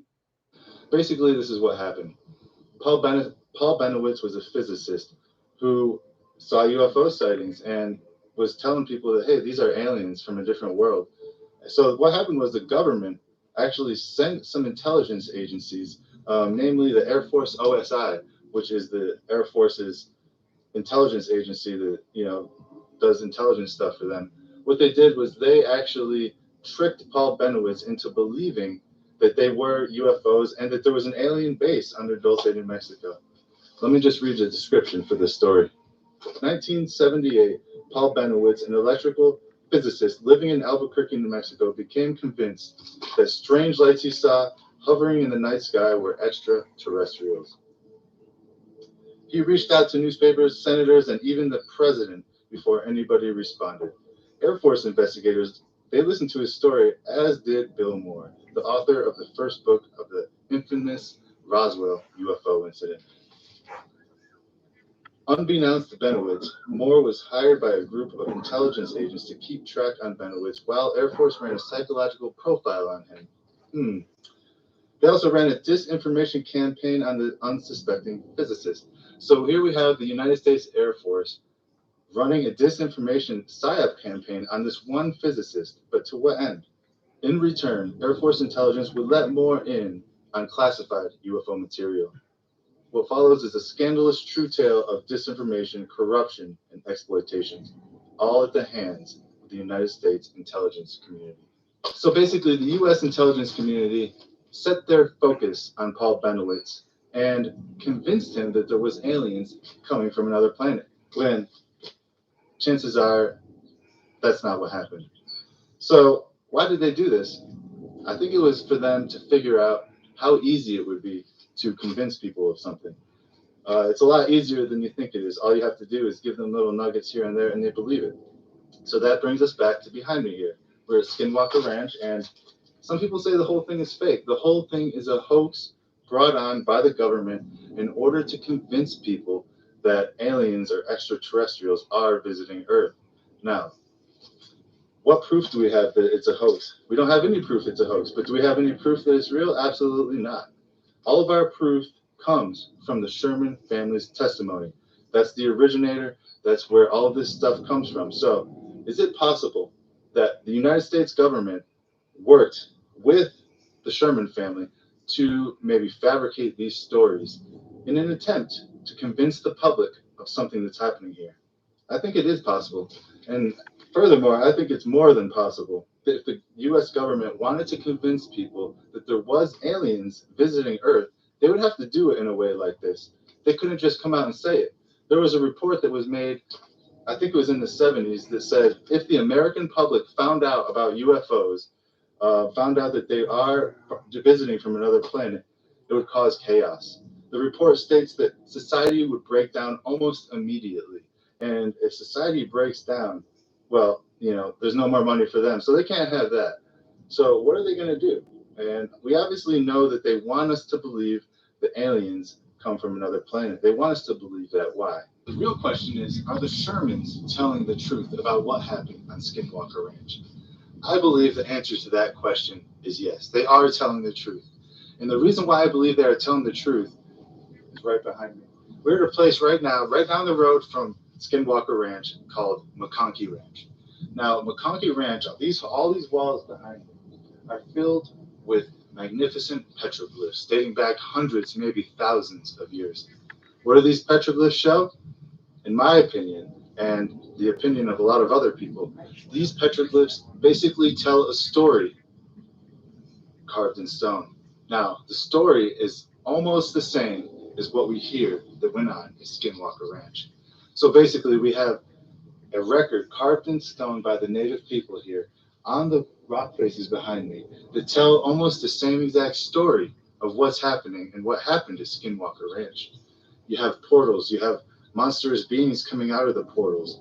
So it is my opinion that the petroglyphs here at McConkey Ranch behind me lend credibility to the whole Sherman Ranch, Skinwalker Ranch story, because these things have been happening in this area for a very, very long time. So if it is real, what could be happening here? What could be the explanation behind all the crazy events? If the Shermans were... It's got to be a portal, because there are spirals on them rocks, and that's how portals are open, with spirals. We're telling the truth. Bigelow, his NIDS team, and the OSAP team are all telling the truth. And then furthermore, present times, Brandon Fogel and his team out here are telling the truth. If all of these people are telling the truth, what does that mean for us? Simple. So there's three distinct possibilities about what's really going on here. One, there's something buried under the ground that the government found out about during the OSAP and NIDS investigations, because a lot of that stuff is still highly classified. So first theory is that there's something buried under the ground and the government knows about it. And when I say something, I mean a piece of technology from thousands and thousands of years ago, from what we would call the antediluvian era. Yes, fallen angel technology. And whatever this is activating a wormhole or a portal and allowing these entities to come through. Now, is it at will? Is it Talia, they just got the red heifers for the temple, so the temple's not far away. Random? Does it depend on the moon, the stars? Who knows, because these things are very strange, and it's really hard to even understand what's going on there if the stories are true. So if the stories are true, and there is something buried under the ground here, what does that mean for us? It's simple. They want us to believe a certain thing about what they're... Yeah, the temple's in Israel, your right hand, but they're getting the red heifers, so they're expecting the temple soon. Going to find. They're going to... I think things are going to really speed up now, Charles as king. Publicize it. The people that are here right now have been chosen by the government to basically unveil this piece of antediluvian technology to the world. I believe they've been chosen by the government to release this information. I believe the government actually knows what's under there. They've done their tests. They know what's there. Now, remember a few years ago when Fox News came out with an article saying that the Pentagon has recovered, quote, off-world objects not made on this earth. On July 23, 2020, Tucker Carlson shocked the world when he said this on his live Fox News broadcast. With a range of flexible home loans to suit your needs, including great rates, low fees, and fast turnaround time. This is a Fox News alert. There are new findings tonight in the search for extraterrestrial life. The New York Times reporting that a secretive Pentagon unit tasked with investigating UFO sightings is quite likely releasing some of its findings soon. But apparently, just recovered are off-world vehicles not made on this Earth. That's a direct quote. The following day, multiple articles were released going into more detail. The Intelligencer reports on July 24th, 2020, quote, "The Pentagon has reportedly found off-world vehicles not made of this Earth." Also, Fox News releases an article entitled, quote, "With Pentagon UFO unit in the spotlight, reports mention off-world vehicles not made of this Earth." Off-world objects not made on this Earth. That's exactly what I think is underground at Skinwalker Ranch. So if the government knows what's happening here, why don't they just come and take it? Well, it's simple. They already have plenty of these crafts. They don't need any more. We know they have recovered discs from Roswell. And if you don't believe me, why is it still classified, right? Does that make sense? If they said, hey, it's a weather balloon, why is it still classified? You think the weather balloon technology is still classified 75 years later? No, not at all. Here's what it is. They did recover flying discs in Roswell. And them keeping the information classified still reveals it because they declassified stuff that doesn't matter. Second-hand cars are going through the roof here because there's been no cars being delivered because of the shipping crisis. So second-hand cars, in some cases, are going for dearer than what they were bought for brand new because we've got a big car shortage here. Go through all the old UFO reports from the 60s, 70s, 80s. A lot of that stuff is declassified. Why? Because it's meaningless. It doesn't matter. Roswell obviously does matter, so they kept it classified. So, in my opinion, the first news report that came out about Roswell is correct. So they have the craft recovered at Roswell. They have off-world objects not made on this Earth, according to Fox News. And Bob Lazar talks about his experience working with these crafts. So we know the government already has these things. They don't need any more. So why do they want the public to find out? It's simple. If they want to deceive the public about what's going on here, about what they've found, this is all they have to do. All they have to do is say, hey, look at these things. This is what they are. And then from there, they can use this crisis as a means to their end, right? It's the old Hegelian dialectic. Problem, reaction, solution. So what is the problem? The problem is, oh, we have these UFO crafts buried under the ground. Reaction. Oh, we're not alone in this world. Oh, everybody, okay. Solution. So what is my opinion on Skinwalker Ranch? My opinion is that all of this is planned. My opinion is that the modern owner, Brandon Fogel, and everything that's happening on the show is orchestrated by the United States government in order to reveal something under the ground. Think about it. What's going to happen if on the History Channel, the Secret of Skinwalker Ranch TV show, some season finale, they unveil an actual off-world object not made of this Earth? Or a werewolf. werewolf. By Fox News. They unveil an actual UFO. What would happen? I'd rather see a werewolf than a UFO. I've already seen a UFO. I'll tell you what would happen. People would go insane. So I think that's what they're going to do. Yeah, I think the whole plan is disclosure. They want to reveal these objects to the public, but they want to do it in a way that is not threatening. And they believe, I think, putting it on TV is not threatening. So that's what they're going to do. Dr. I.D.E. Thomas is one of a long... Oh, they're racist then, Han. They can't have one white hair. I bet they're racist. They're racist heifers. line of Welsh preachers. He is currently the senior pastor at the First Baptist Church of Maywood, California, and has authored several books which have enjoyed wide circulation. In his book, The Omega Conspiracy, Dr. Thomas explains the phenomenon of unidentified flying objects and offers an explanation that could identify the beings who operate them. As incredible as his explanation may sound, let us regard the ancient saying of Heraclitus, who 500 years before Christ said, "Because it is sometimes so unbelievable, the truth escapes becoming known." The answer to all this and the clue to this cosmic riddle may be found in the ancient book of Genesis. And back there in chapter 6, we are told of a very amazing and bizarre event. The sons of God saw the daughters of men and saw that they were beautiful, and they lusted after them. And then we read they married them and sired children from them. For the past 1500 years, most scholars, including evangelical scholars, have interpreted the sons of God as the good sons of Seth and the daughters of men as the wicked daughters of Cain.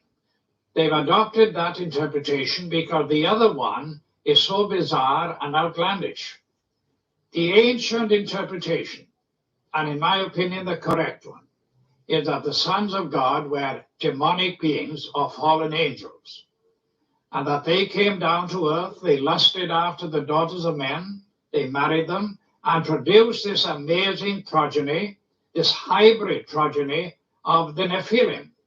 And the very word Nephilim does not mean giants. It comes from the root Nephal, fallen ones. The early Christian fathers in the first 4 centuries, men like Irenaeus, Tertullian, Ambrose, for 400 years they knew no other interpretation except that the sons of God were angelic beings. Josephus, the cosmopolitan Jewish historian, says the same thing. We read in the book of Job that when God laid the foundation of the earth, the sons of God shouted for joy. Obviously, the sons of God could not be human beings. Adam had not been created. If this was a case of just mixed marriages between good men and wicked women, it is surprising that God should have issued the fire of judgment that he did. God took this stern action of wiping out the human race. Now, the only family that were left intact in order to re-establish, repopulate the new world was the family of Noah. Noah, we are told, was perfect in his generations. The word perfect does not mean, in this case, morally perfect, because we know from the story of Noah, and especially what happened after the flood, that This looks like an old clip. I wonder how old it is, but he's pretty spot on everything he's saying. I don't know who this guy is, but if he had a channel, I'd follow him. Noah was not perfect. What it means is like a lamb for the paschal sacrifice, that lamb had to be without blemish, physically pure, without blemish. So it seems was the case of Noah. Yeah, it's the same here, Talia. I think the waiting list is like a year long, and PlayStation 5s, the waiting list for them are pretty. They're going for $1,000 here, PlayStation 5s. When I don't know how much they're going for overseas, but they're not getting delivered because, as we all know, all the container ships are stuck outside New York. The only family that remained uncontaminated from these strange beings that appeared from space.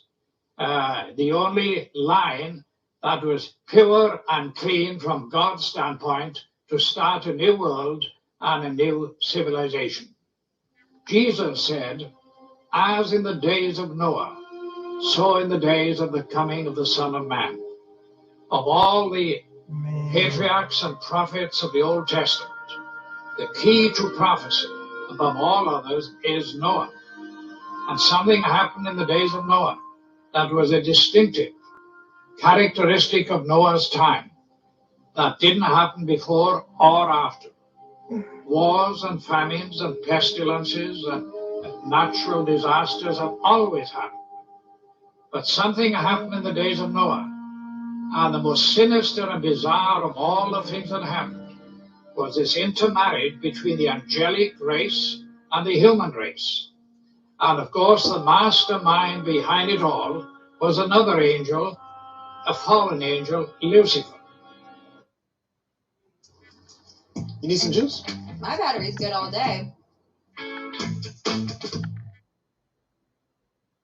We're thinking of doing a day trip while we're here. Is there anywhere kind of new to go?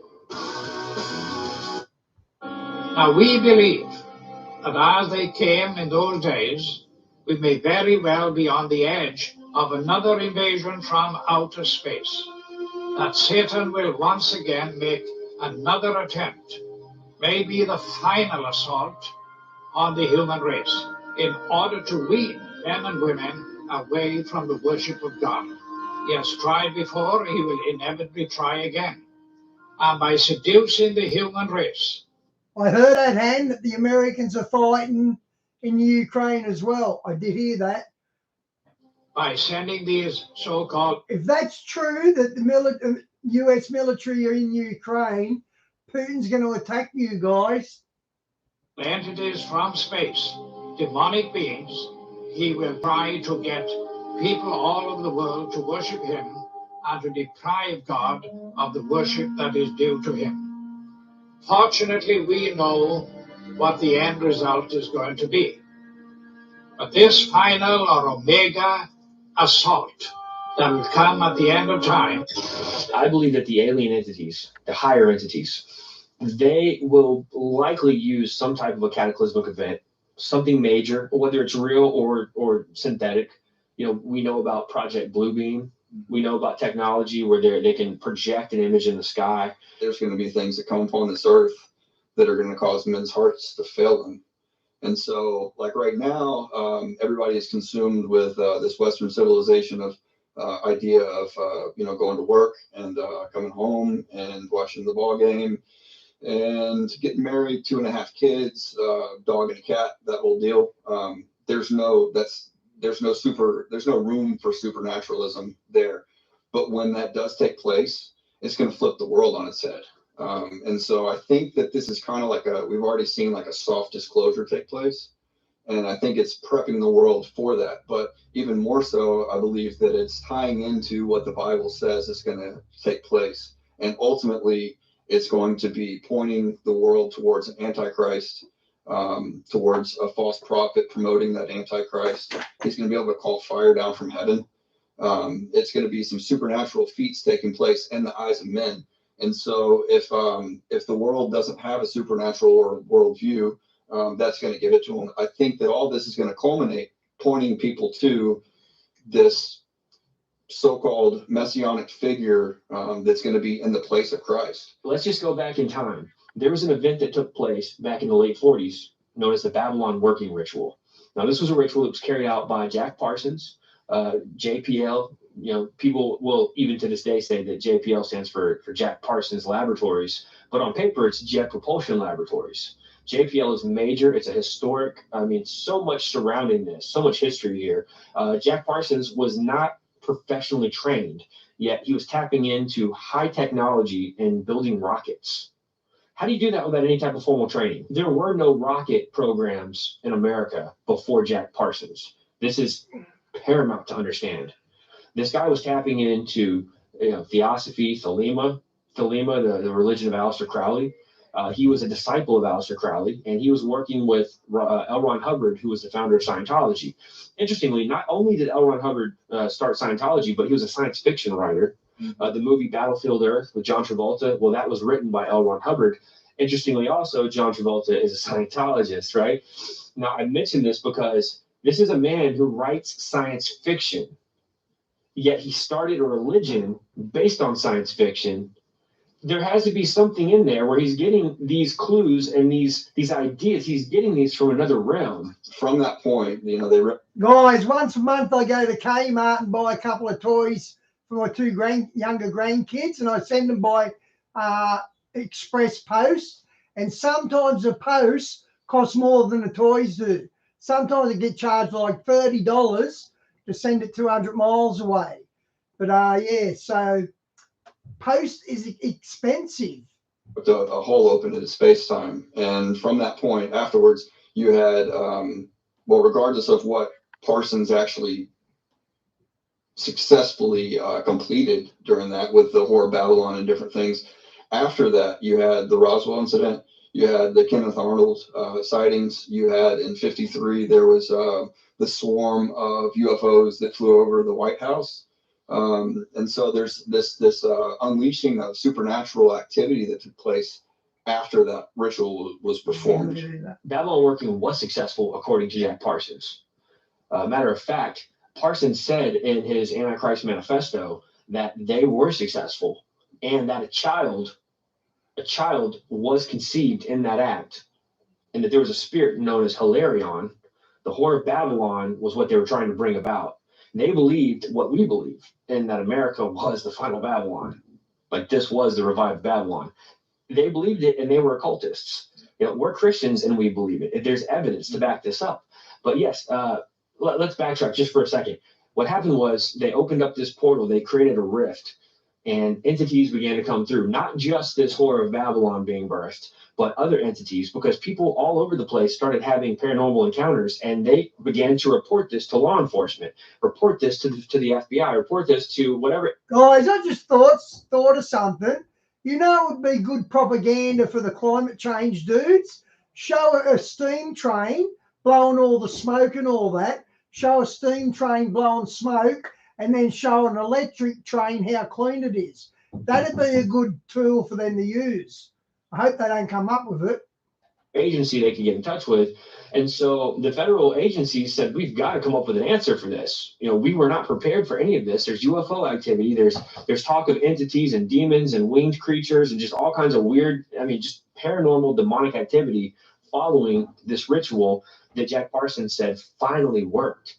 They did the ritual for a couple years. It finally worked, finally stuck. And that's what a scientist does. A scientist is going to work at something. He's going to work at that hypothesis until it's proven true or false. Now, finally, the researchers, the government puts together this group that says, we're going to get answers to what exactly took place out there in the desert in California by Jack Parsons and L. Ron Hubbard. They go to Jack Parsons. And keep in mind, Jack Parsons is also working with the government. He's now been given, special privileges on things. So they go to him, they say, Jack, all of this stuff that's happening right now, did you do this? Did you do this? And he said, I think so. Now, shortly thereafter, Jack Parsons blows himself up in a lab. Accidental. It was not intentional. The occult belief was that whoever opened up the portal had to close the portal. Well, Jack Parsons is now dead. And the federal government is now having to understand and depict exactly to the public what's happening here. And so this group is researching, and out of that group, they finally start to make some headway. They know they're dealing with entities. And so in all of that, they begin to try to make contact with those entities, maybe for some help, maybe because they're trying to figure out how to close this thing. Maybe they're trying to figure out how to undo what Jack Parsons did. So they go through satanic rituals to communicate, because that's the only method of communication that they know that works to contact these entities. In doing this, there's a small faction known as the Collins Elite. Okay, who are the Collins Elite in real life? Well, they were made up of scientific, military, you name it, very, very high government officials that were all gathering evidence to say that this UFO phenomenon was more paranormal and demonic than it was your traditional, superior beings from other planets or ETs. And the more that they started to test their voice and their opinion, they could see that was not the forces that were going to work against them. So they had to remain hidden, and they remained and kept hidden. They at one point were thinking about, supposedly, the way it's reported, they were so convinced this was a satanic invasion that they were going to force America to be a theocracy, to be a forced Christian nation to get ready for a satanic invasion. That was what they were talking about. But they quickly saw that they were not going to gain ground in our own governments, and they were relegated to, you just go to the side. We have an agenda to push here. It ties in almost all of these conspiracy theories or prophecies, biblical prophecies. Certainly the book of Daniel, these things are not considered conspiracy theory, they're fact. And so they will mix their seed with the seed of men, but it will not cling, just as iron does not mix with clay. That's not a conspiracy theory. That's God telling us what's going to happen. They will mix their seed with the seed of men. Okay, Talia, good night. Thanks for joining. So that's the last great kingdom. So it does not take a genius to connect the dots to say, who is mixing their seed with us, and why is that the last final kingdom?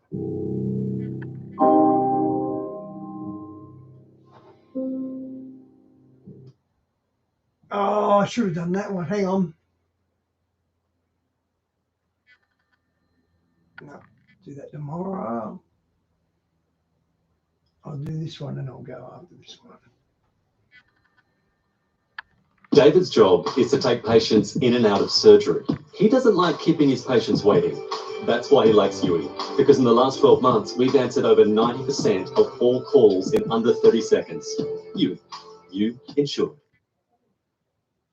Flow Baby and Flow Kids saline nasal sprays can gently clear a blocked nose so breathing is easier. Only Flow sprays from any angle, even upside down for those little wrigglers. Help them breathe easier, naturally. Go with the flow. This one, Han, have you seen this already? I think I did too about 2 months ago. Yeah, there you go. It's 20th of January. My name is Wes Fall, and I am part of Fall Brothers Productions and Fourth Watch Films with Justin Fall and with Chad Riley. And the Lord just directed our steps into kind of a full circle. We both went to film school, Justin and I did, years ago, and we had to pay bills, doing other things, but the Lord brought us back to making films. And so it's been a crazy ride, but I'm just glad to be here and doing what the Lord's called us to do. My name is Justin Fall, and my background is in film production. I'm a film student from the Art Institute of Atlanta, and I'm also a career researcher. My main focus in life is to be able to wake up the church. I want to be able to better equip the church, and I want them to understand that the times they're going to be coming upon the face of this earth, which we are approaching, no one would deny that crazy prophecies are being fulfilled right now. Things that 100 years ago, the average Christian would not have understood the scripture the way that they would today, based on the unfolding of events that we're seeing. And so as a career researcher, my ministry is all about equipping the saints for the last days, equipping the tribulation saints, even if you want to use that language, but also to join the conversation of the world. I think that Christians need to be able to join the conversation about the paranormal, about the crazy topics. Yeah, We it's need to still join in, that still End Times Productions. I'm going to make the whole stream about them today. conversation and give a biblical answer that will cause the world to want to draw near unto Christ. We looked at this alien question. You can go back to even the past election in 2016. Hillary was talking about how if she won, she was going to open the vault and get into basically exposing what UFOs are and the alien question. We wanted to look at it in the biblical aspect of it and to try to break down, what are we dealing with here? Because the world does have this answer, but as we found out, so does the Bible. Higher Entities, it's a film that deals with a very much political, paranormal conspiracy. We made Higher Entities for a lot of different reasons. The timing of Higher Entities could not have been better because we're dealing with a film that it digs deep into these areas of government alien entity connections. Now, why is that important? Because we're living in a time where we understand that the Antichrist is coming on the face of the earth. There will be an Antichrist. And we know that he has fallen angels that are going to be working with him. He's going to have a demonic army. He's going to have all types of lying signs and wonders. The Bible talks about these lying signs and wonders. And if it were possible, the elect would be deceived by his cunning. I believe the aliens in the last days, which we don't really believe them to be space aliens, and we'll get into that here in a few minutes, but I believe that the alien entities, the higher entities, they will likely use some type of a cataclysmic event, something major, whether it's real or synthetic. We know about Project Bluebeam. We know about technology where they can project an image in the sky. There's going to be things that come upon this earth that are going to cause men's hearts to fail them. And so, like right now, everybody is consumed with this Western civilization of idea of going to work and coming home and watching the ball game and getting married, 2.5 kids, dog and a cat, that whole deal. There's no room for supernaturalism there. But when that does take place, it's going to flip the world on its head. And so I think that this is kind of like we've already seen like a soft disclosure take place. And I think it's prepping the world for that. But even more so, I believe that it's tying into what the Bible says is going to take place. And ultimately, it's going to be pointing the world towards an Antichrist towards a false prophet promoting that Antichrist. He's going to be able to call fire down from heaven. It's going to be some supernatural feats taking place in the eyes of men. And so if the world doesn't have a supernatural worldview, that's going to give it to them. I think that all this is going to culminate, pointing people to this so-called messianic figure that's going to be in the place of Christ. And for the church, the big thing on that end of things is that if they don't have a supernatural worldview, if they see this coming upon the world, if just specifically in Matthew 24, people claiming to be anointed, people claiming to be Messiah, which is just another word for anointed, and underneath that, anointed for an office, they're going to be coming in the name of Jesus. So they get their foot inside the church doors and they're saying they're anointed, and they're going to be doing crazy lying signs and wonders. And so that would be believing in what they see and what they experience versus having faith in God and His Word. No, Jesus said that there's coming a time where they're going to say to Him, "Lord, Lord, I did all this good stuff in Your name." The thing that gets my attention there is that he mentioned some specifics, like casting out demons in Your name. I mean, there's a major denomination right now that they make their big deal on casting out demons. There's a couple of them, actually. There's going to be people that think they're operating in spiritual gifts, yet Jesus is going to say, "I never knew you." But what we're talking about with this alien idea, the aliens are going to be giving different types of experiences to people.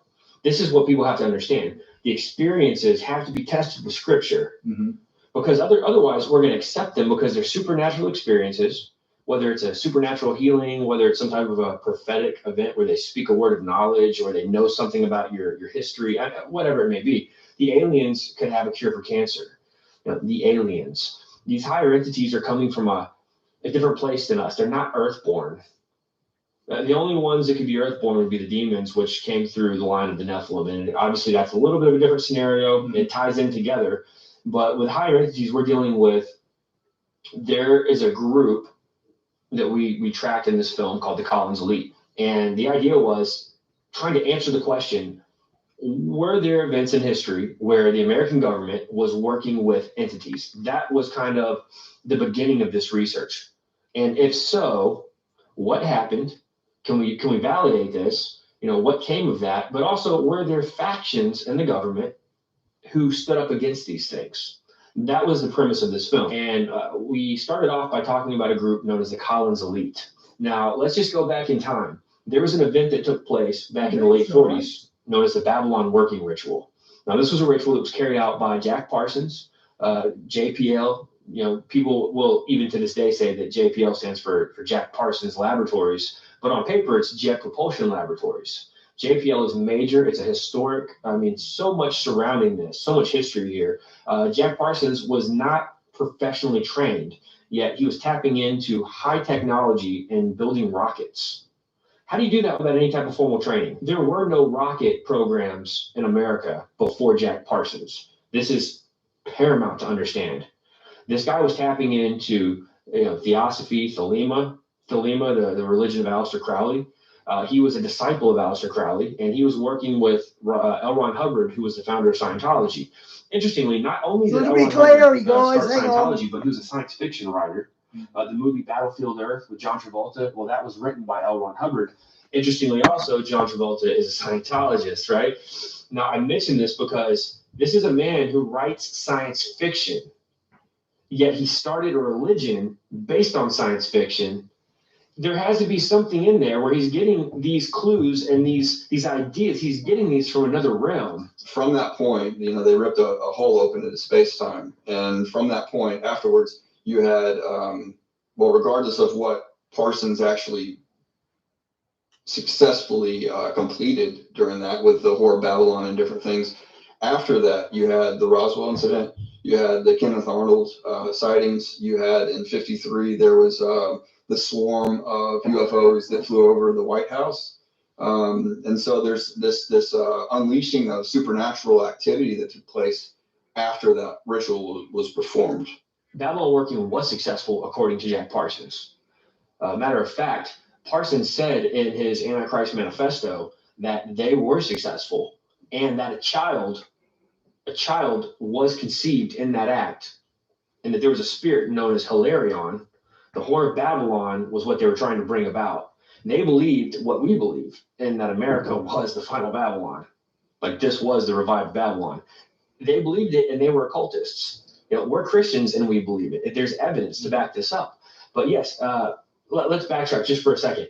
What happened was they opened up this portal. They created a rift, and entities began to come through. Not just this Whore of Babylon being birthed, but other entities, because people all over the place started having paranormal encounters, and they began to report this to law enforcement, report this to the FBI, report this to whatever agency they could get in touch with. And so the federal agencies said, we've got to come up with an answer for this. You know, we were not prepared for any of this. There's UFO activity. There's talk of entities and demons and winged creatures and just all kinds of weird, just paranormal demonic activity following this ritual that Jack Parsons said finally worked. They did the ritual for a couple years. It finally worked, finally stuck. And that's what a scientist does. The scientist is going to work at something. He's going to work at the hypothesis until it's proven true or false. Now, finally, the researchers, the government puts together this group that says, we're going to get answers to what exactly took place out there in the desert in California by Jack Parsons and L. Ron Hubbard. They go to Jack Parsons. And keep in mind, Jack Parsons is also working with the government. He's now been given, special privileges on things. So they go to him, they say, Jack, all of this stuff that's happening right now, did you do this? Did you do this? And he said, I think so. Now, shortly there. Didn't we just see this interview? I'll jump a bit ahead because I think we did. Not the whole lot because it didn't go for an hour. Did in the desert in the late 40s. You've got literally just a group, and maybe a director knows about it. Nobody else. It's completely classified. It's top secret. It's under lock and key. But I want to mention something. One of the bombshells that we dropped was that there's a declassified federal document. Anyone watching this interview can go find this document. It's on the FBI vault. Document 6751 is a document from the 40s. It was written by a prominent member of academia, and it was submitted to the FBI.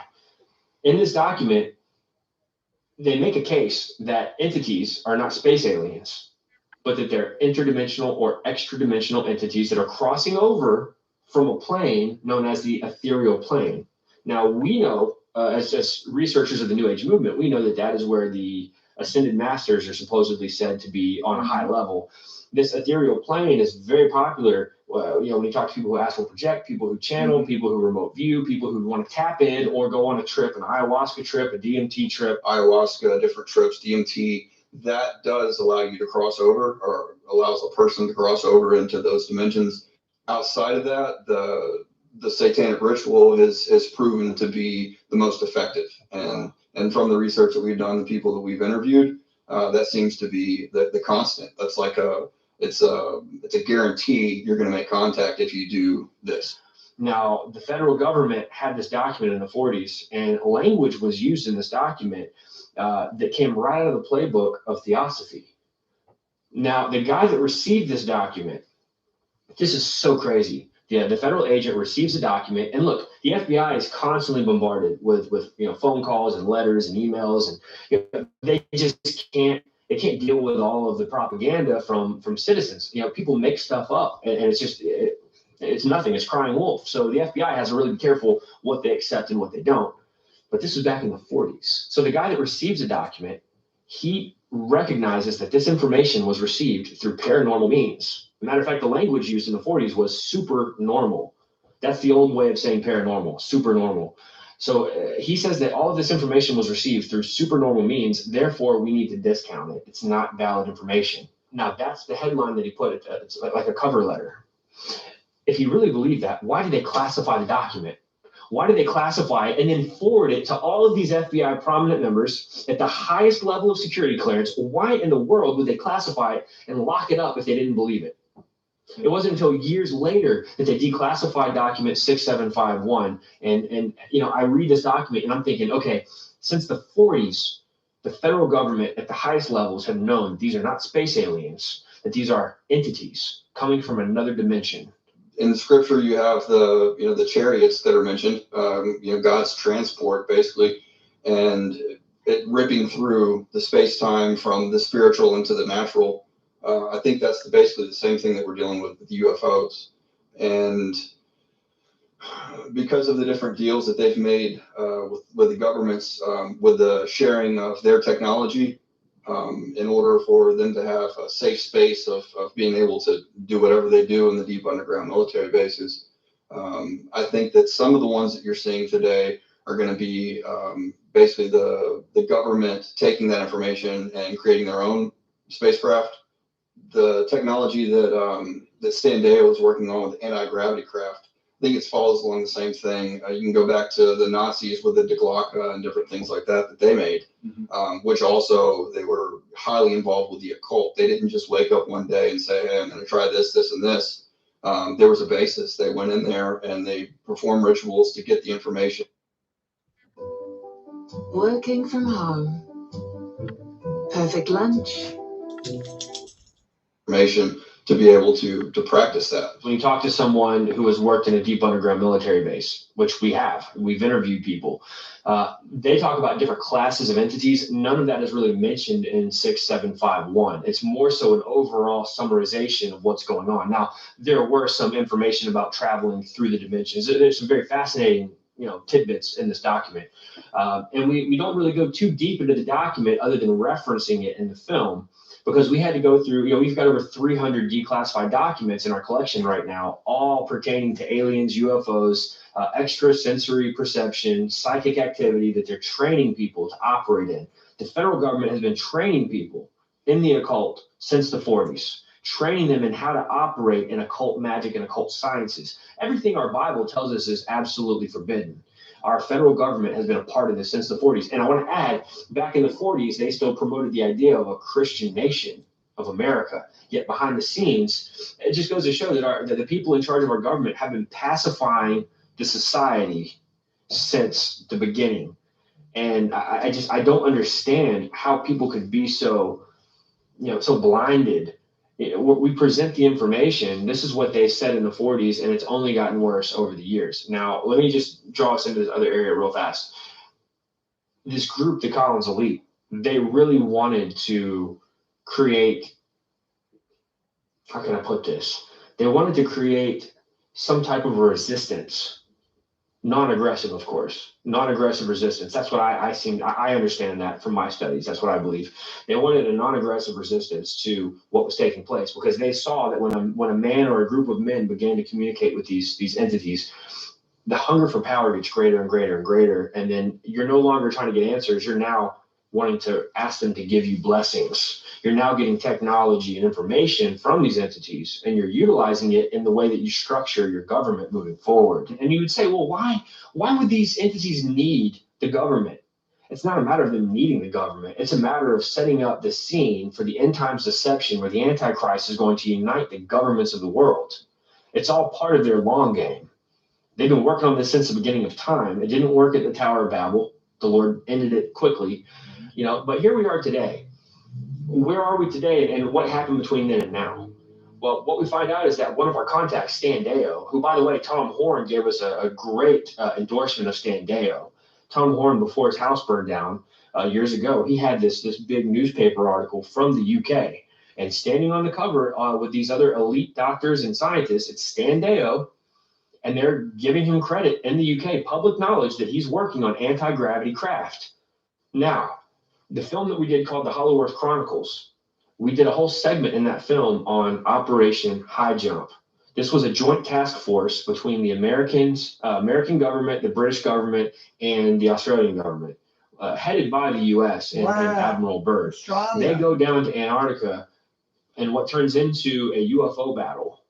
And their big plan got cut in half, and they had to come home early because we lost men, we lost ships.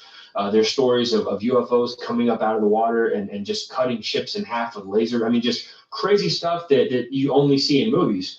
What's fascinating about this is that this was a joint task force with those same three governments that are now working together with Stan Deyo the British, the American, and the Australians working together on alien technology yet again, years after Operation High Jump happened. Stan Deyo was working as a secret agent for the FBI in Australia inside of the deep underground military bases. And he said while he was in the program, Pine Gap's the biggest underground military base in Australia. It's very secretive, and it's in the middle of nowhere. Knew about the deal with Eisenhower. He knew in the program that President Eisenhower had made a deal with what they called alien entities. I believe that the evidence points to two events taking place, and these two events happened 1 year apart. The first one happened at Edwards Air Force Base, where Eisenhower disappears, and they call it a media blackout. It was kind of similar to when Hillary Clinton and President Obama disappeared and were at the Bilderberg meeting, but nobody knew where they were, and it was called a media blackout, and people freaked out, right? Well, something similar happened here, where Eisenhower is no longer on radar, and they come back later and say, oh, well, he had a dental emergency, and so he had to go seek private dental care. Now, that happened, and then a year later, we have the Holloman Air Force Base event. Now, the thing about the Holloman event was that people were there who witnessed it.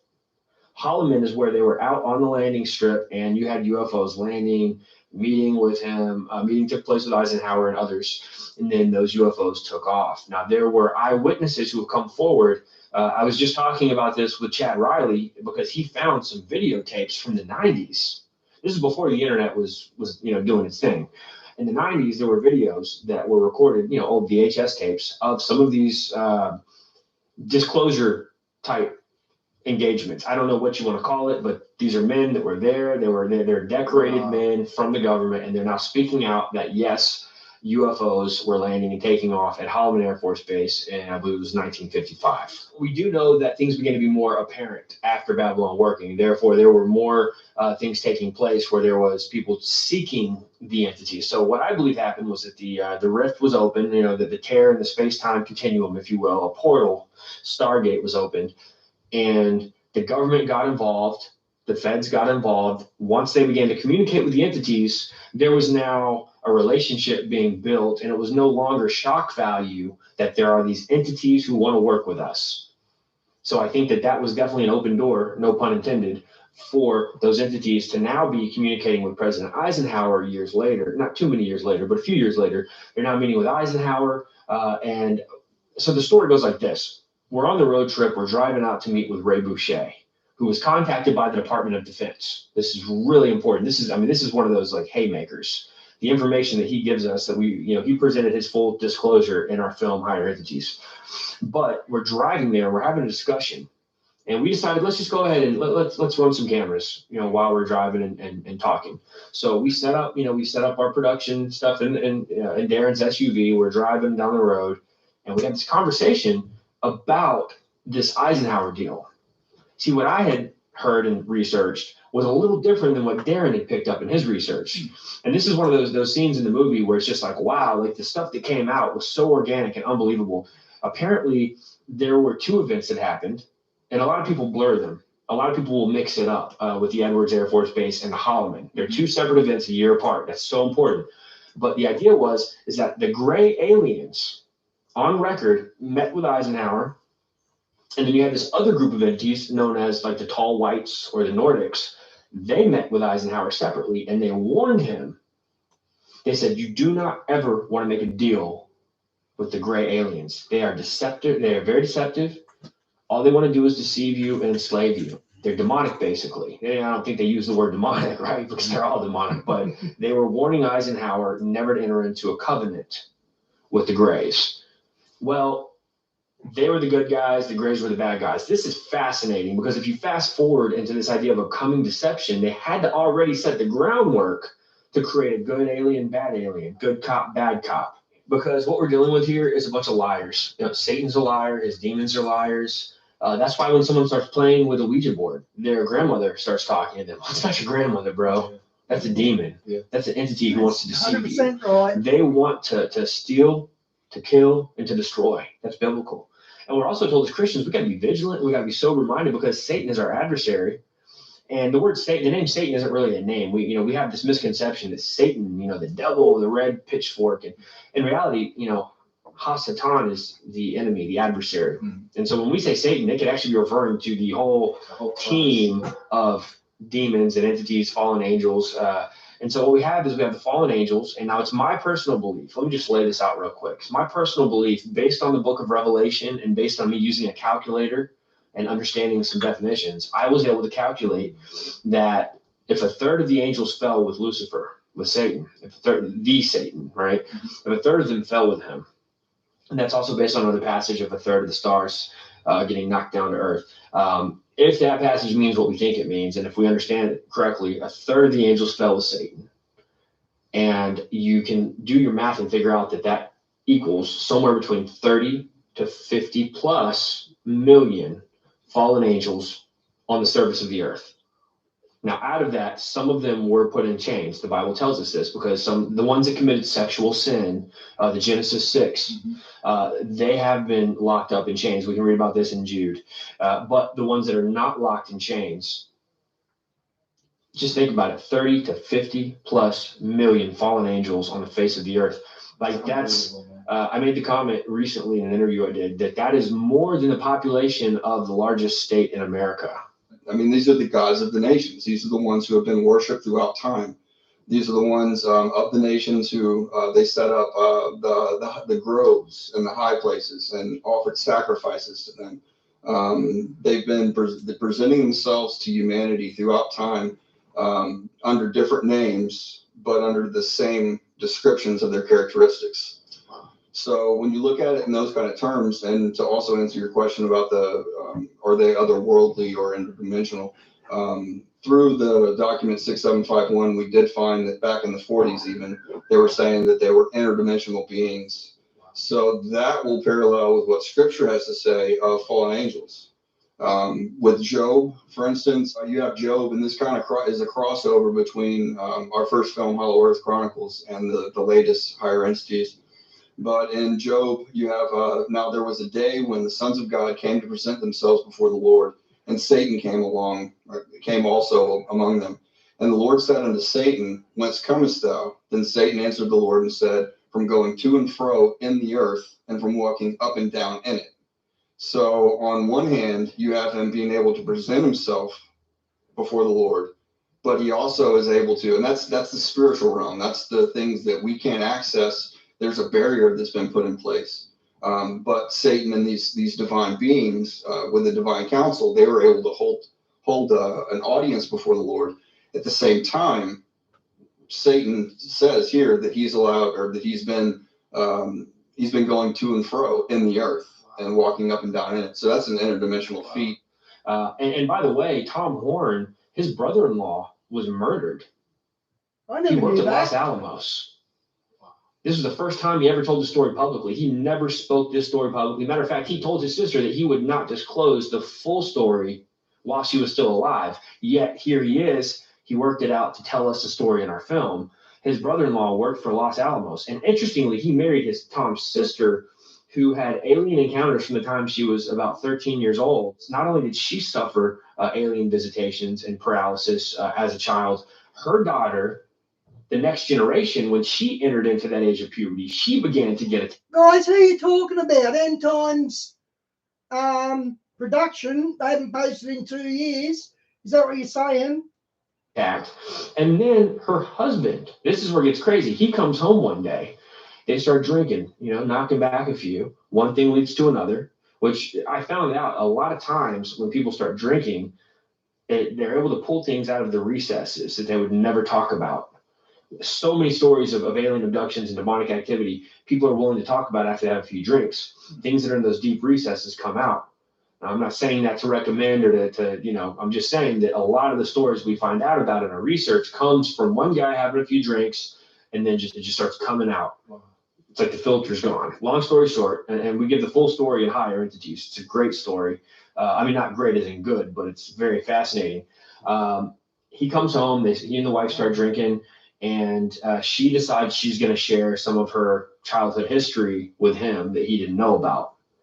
And if I remember correctly how it all went down, he comes out and says, well, this is crazy because we're actually working with this type of stuff at Los Alamos. Now, he gives her information that we don't know, but he disclosed to her what he was doing in the alien base that the conspiracy theorists call an alien base. Guys, if you're talking about End Times, production hasn't posted in 2 years. They posted 3 days ago, 4 days ago, 2 weeks ago. So if you're talking about End Times production, they're still in business, unless I've missed something there. But now it doesn't really seem like a conspiracy theory anymore, because if it was just a theory, why would he have been killed 24 hours later? 24 hours after he shares what they were doing at Los Alamos, he disappears, no body found, nothing. They say that they've never seen him back in the offices, so she reaches out and she's like, where's my husband never came home from work. He left for work. He left our house. He drove, he went to Los Alamos, but he never came home. Well, she now wants to get her benefits just to help pay for, for all the expenses that he was bringing in money. He's no longer there, and he's been working hard. There's pension and guarantees that she's supposed to get. They won't give her anything because there's no body. Without a body, there's no death certificate. Oh, okay. Without a death certificate, there's no benefits. So she's working for the federal government as well. She starts rattling the cage high up, and finally, once she starts dropping information that's putting fear in people, they, in order to shut her up, finally say, okay, you know what? Here you go. Here's your benefits. Done. Now, that tells me that it's not a conspiracy theory, that there's actual fact. They might have got COVID, guys, if they haven't posted in 2 years. To this, there's alien activity, demonic activity going on at Los Alamos, and it was so serious that they would have had his house bugged, and that they were tracking every discussion he had in that house. And that was the thing, was he was working in the DUM, the Deep Underground Military Base. From my understanding, he was working there, and he told her what he was working on. Wow. We don't even know what that was. That's what's so fascinating about this story, is that we don't even know what he disclosed, but it was something so serious that 24 hours later, he's dead. Again, we're dealing with the fallout of what took place at the Babylon Working. Babylon Working changed everything. I believe that was prophetic on the satanic timeline. That was a big deal. And so I do believe for a fact that Roswell was just another byproduct. And I also believe, based on another FBI document that we have in our stack of over 300, is that there were more than one craft. And I believe, I don't have the numbers in front of me, but I want to say there was possibly 9 bodies, according to one declassified document. This is going to lead us right into Ray Boucher. I subbed anyway, Hans, once you posted that link, because if this is 2 years old, they might have other, or they will have other interesting videos. So that's okay, they're 2 years. Okay. Ray Boucher is now bringing all of this current. We're no longer dealing with 1940s or 50s or 60s. We're dealing with, our lifetime, and this is where it just hits home. Ray Boucher is an ordained minister. He has been a Baptist minister, a Lutheran minister, and he's also known as a Lutheran exorcist. We're very particular about who we work with and who we yoke up with in ministry. And after talking with Ray and looking into him, he is extremely biblically sound. His theology is right in line with Scripture on all the majors that would matter. And so we did some homework on this guy. Tom Horn, Derek Gilbert, goodness, everybody that we talked to, people that I'm not even going to name, people that we talked to off the record, everybody kept saying, including Darren Geisinger and Chad Riley, they all said, you got to talk to Ray Boucher. They said he was met with by 2 members of the Department of Defense because of his unique background as a minister, as an exorcist, and as the head of MUFON for his state.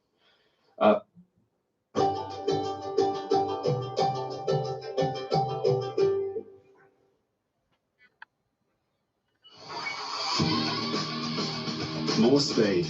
NBN. Made for more. Which is Nebraska. This is a guy who was heavily involved in the UFO community back before the internet was a thing. He would go to these meetings. He would read up. I mean, back then it was like a video was like $60, like a documentary videotape. You pay $60. I mean, these were the days before the internet, before YouTube. Information was harder to get. But Ray Boucher was heavily involved in the UFO community back in the day. And so being the head of MUFON, and also for his state, and also for being a minister and an exorcist and a UFO advocate, a UFO truth advocate, these two men contact him from the DOD, and they say, we really need to meet with you because of your unique standing. We need to meet with you, and we need your, basically, we need you to consult with us about what some of this may be. So he met secretly with these members of the Department of Defense, and they told him that they were part of a non-existent group inside the DOD working on government Hi guys, a facilities big Larry, paid not for much by for a bit. taxpayer dollars, The little doggy. and that they began to try to get answers to some of this stuff, and they began to engage in occult rituals to communicate with these entities. Now let me explain this. If you don't feel like this is just a reoccurrence of the Collins elite, I mean, this is recent. This is happening in the modern time period. He says that their bigger group was engaging in what he called satanic rituals, and he even said that the DOD contacts hinted at human sacrifice being done on the taxpayer dollar behind closed doors on government facilities. He said, and they started off with, we just want to get answers. And he says, and that turned into a we can do better mentality. We can do more than this. We can go above and beyond. This is the same story you see when you're watching movies about famous drug dealers. Oh, we can do better mentality. Starts off, they're just selling a little dope. And before you know it, they're a kingpin and they just want more and more and more. It's not that they need it anymore, but it's that we can do better mentality. We can't leave well enough alone, to quote Karate Kid. We cannot leave well enough alone, and we can do better, and we're going to do better, and we're going to get more technology, we're going to get more information, we're going to get more power, and we're going to rise up by the power of the entities. And so Ray Boucher explained to them that, yes, this stuff was extremely demonic, that, yes, y'all had a good idea. Basically, your instincts were correct. This is demonic and you don't need to be doing it. They knew that was the case, but they needed someone they could talk to, such as Ray Boucher with his unique background. And so he was able to meet with them. And I believe they met twice. They had some phone conversations. But the thing is Ray would meet with us originally. He didn't want to talk to anybody. He's a very friendly guy. He was willing to just be cordial and hello, nice to meet you. But when we told him we wanted him on camera and that we wanted to meet with him, it was like, well, I could probably work with you guys at some point. He says, but I'm really busy. It's kind of like the nice way of saying, sorry, can't help you. We continued to try to reach out to him. We began our investigation. We talked with Tom Horn and Derek Gilbert and these others. Derek Gilbert told us to go listen to an interview he did with a podcast. Dr. Future, I think, was the name of the show. And we listened to it. And at the very beginning of the podcast, the guy says, wow, we've been trying to schedule this with you for over a year, and you're finally coming on to talk with us. So I imagine Ray Boucher is extremely careful. He's very standoffish. He wants to protect his family. He doesn't want to get involved in something he shouldn't be. And so I just kind of wrote it off that he's not going to meet with us. And we're probably going to have to just go ahead and end this project early. He finally comes through and says, okay, I'll do it. But I'm not going to tell you where we're going to meet or what time we're going to meet. He says, plan on coming down and getting a hotel in the big city close by. So we did. We went down. We got a hotel in the big city. And it was a big city, by the way. This city was booming and busy. I mean, crazy busy the whole time we were there. We didn't know until the morning of what time we were going to meet and the fact that he was going to come to us at our hotel room. That's how secretive he is. And just to add a little bit of mystery to this situation, shortly after we got done releasing this film, I get word that Ray Boucher has been diagnosed with some strange, rare kind of cancer. So I say that to ask people to be praying for him. One of the bonus nuggets that we released in Higher Entities was there was a guy who had very high security clearance. I believe it was a lieutenant colonel. I forget. Chad Riley knows it was his contact. It wasn't our contact. And by the way, let me just give a quick shout out to Chad Riley. He's the guy who fishes up these documents that nobody's ever heard of. Nice. Like, we are blessed to have people are like, how do you even get some of this information? Well, we've got a guy on our team named Chad Riley, and he has a skill to where he fishes up these rare documents from the FBI vault that nobody's ever heard of. And so it's a blessing to have him on board. And he's also our co-producer. So having Chad on board, because somebody's going to wonder, how did you find document 6751? It was downloaded. You can only download it, like, if you don't know how to find it, you got to download it in a thick packet called the UFO packet #1, which, by the way, is available on the FBI vault. The same FBI vault where they admitted that Hitler was alive in Argentina after World War II. People ask where we got that document that we showed in the Hollow Earth Chronicles. Well, we got it from the FBI. While I was doing an interview with Gon Shimura on Face Like the Sun YouTube channel, he goes to pull up the document. His IP address is blocked from accessing that document. I'll see if the fourth watcher's on YouTube. Di, hang on. The fourth watch. Yes, it is. He had to go in and change his settings. But it's just Justin Fall. It's not actually called the fourth watch. Live on the recording that we did, he had to change his browser settings just to access 6751. Now, I don't want to digress. This is so important. We're dealing with this idea of government agencies doing anything it takes to keep you from getting the Easter egg. Mm-hmm. That's what it is. They're trying to hide their Easter eggs. And so what happened here was Chad's contact, his name is Greg Renrich. He has the above top secret clearance, areas such as Groom Lake, Area 51, a list. Chad breaks down the whole list and higher entities. And so Chad was in contact with him through our other mutual contact, Kay Carswell, who's a dear friend of ours. Kay has become friends with Greg Renrich. They've interviewed him. I don't know if they've interviewed him publicly or just private, but he started to give Chad all this information that we were going to include in our film. And so the information was unbelievable. And I'll give that information away here in a second. But I wanted to say he was supposed to be in our film. At some point, he just decides he's going to just fall off the face of the earth and back out. And so we're trying to get answers, like what's going on with Greg Renrich. I mean, he was a prime interview. We needed him. This guy has been down in the underground bases with the entities. See, Stan Deyo didn't work directly with entities. His colleagues worked with the entities. Wow. So Stan's was hearsay, trustworthy hearsay, but he didn't work with the entities. This guy, Greg Renrich, worked in the base with entities that called themselves the Nephilim. They were 9, 10 feet tall entities, and they told him that they were preparing for an intergalactic war with God and that they were going to win. They believed they were going to win. Furthermore, Greg Renrich is on record saying that he had to sign an affidavit before he could go in this facility, that he wouldn't even use the name Jesus, even as a cuss word in this deep underground military base.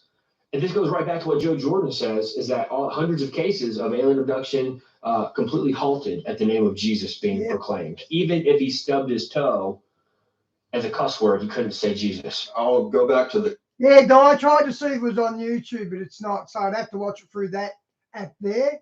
So, yeah, thanks. Quote from Aleister Crowley. We mentioned this in the film, but he says that today we're calling them angels and demons. Tomorrow we'll call them something else. So we could, in the world standards, we can call them aliens. In the world standards, we can call them ascended masters, light beings, give them a name. But scripturally, I'll go back to the same beings that were depicted in Genesis 6, but even more so, fine-tuning it to the Table of Nations. What happened at Babel was God, he disinherited the nations, and he accounted them, he allotted them to the number of the sons of God. It's kind of similar to what the Freemasons believe. When you work your way up into Freemasonry, you believe that it's compatible with your faith. And in reality, it's really not compatible with anyone's faith. It's its own faith. But you don't know that at the lower levels. You know, it's a universalist group. You know, when you take that first initiation, you are agreeing that all paths lead to the great architect, you know, what they call God, the eye of providence.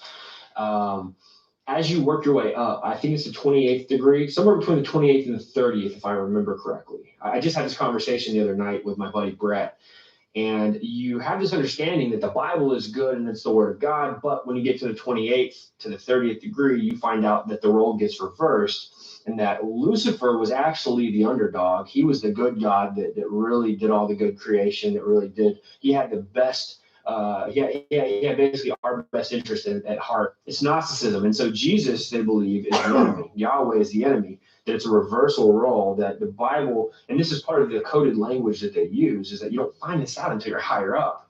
So it's like the reversing of roles. So even though Jesus has already died on the cross, he shed his blood on Calvary, and there's some really interesting things about his blood possibly going down to the Ark of the Covenant.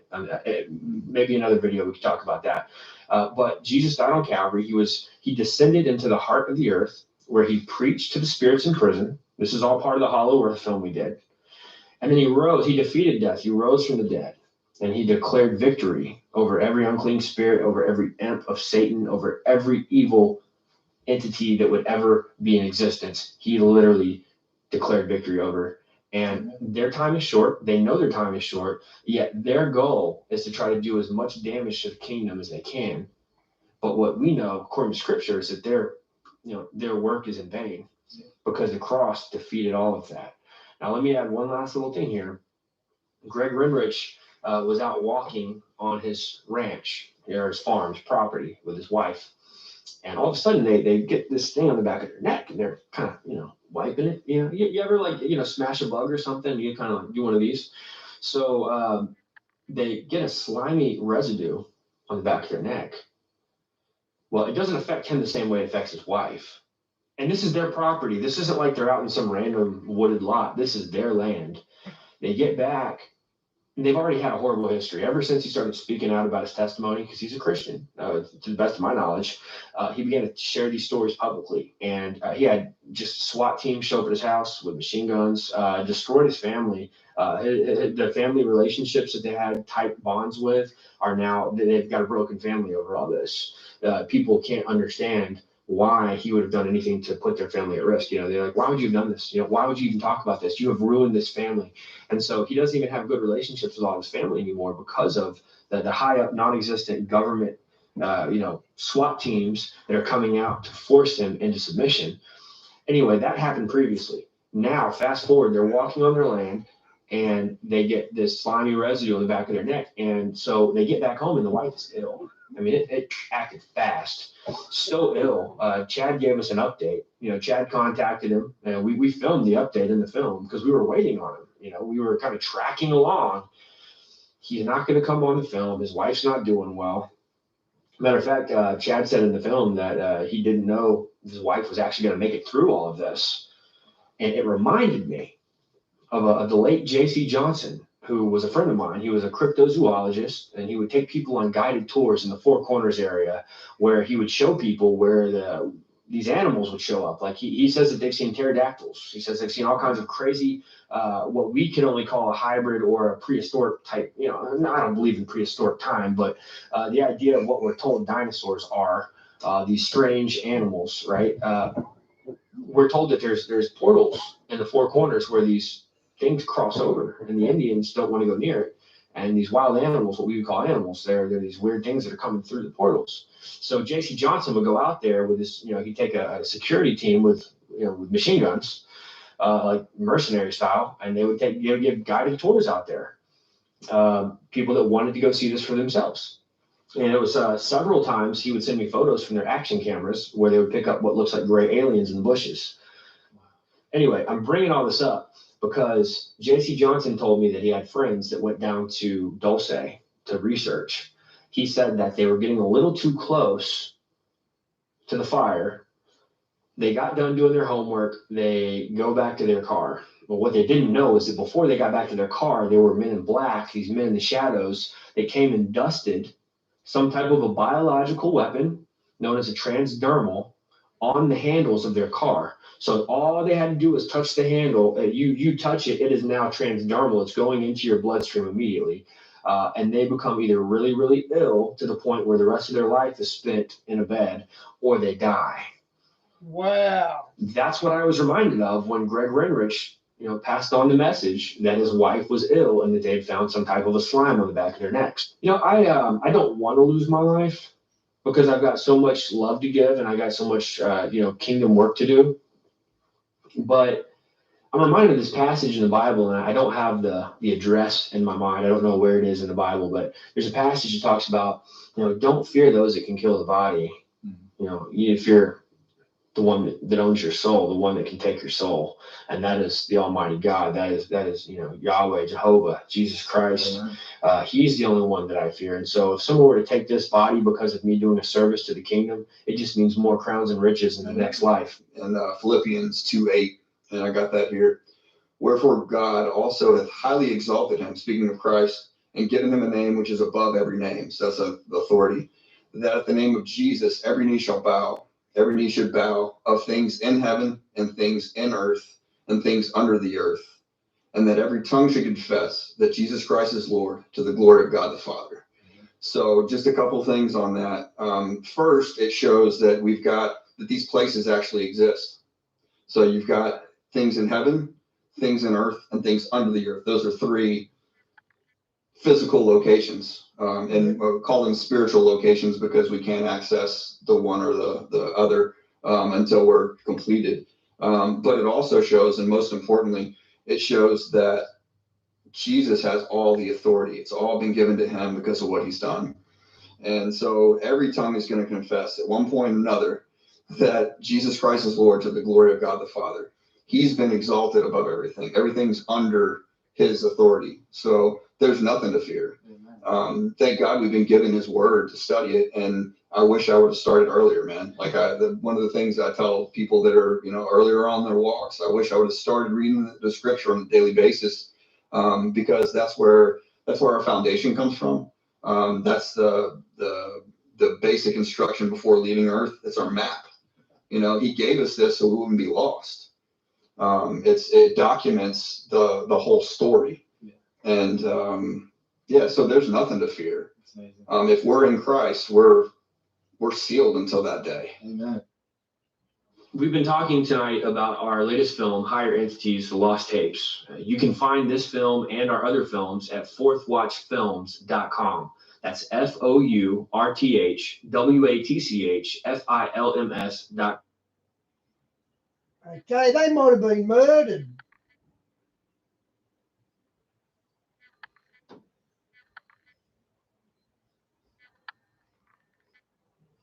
Waging war in the unseen realm.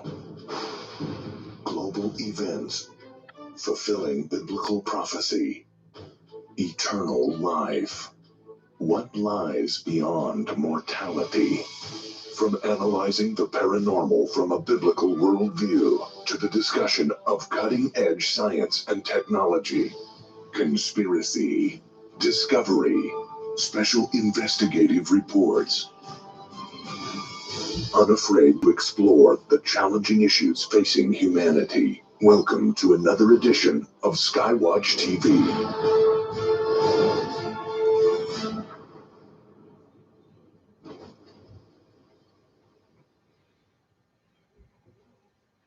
The Apostle John wrote that at some point in the future, something would fall from heaven and turn the waters of the earth bitter. Watch this. I intend to share undisclosed facts that are stranger and scarier than most people can comprehend, and it is going to shake the public to the bone.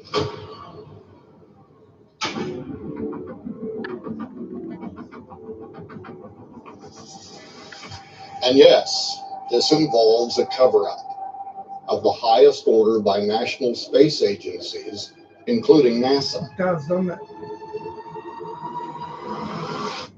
The asteroid is 100% certain to strike Earth, according to one space expert who says this is a matter of life and death. You probably have millions of casualties. Is a planet-killing asteroid a possibility? NASA has determined that the threat is real. And the third angel sounded, and there fell a great star from heaven, burning as it were a lamp. And it fell upon the third part of the rivers, and upon the fountains of waters. And the name of the star is called Wormwood. And many men died of the waters. Chief technology experts and working scientists agree with me. But what's more concerning is that this was prophesied in the Bible for the end times.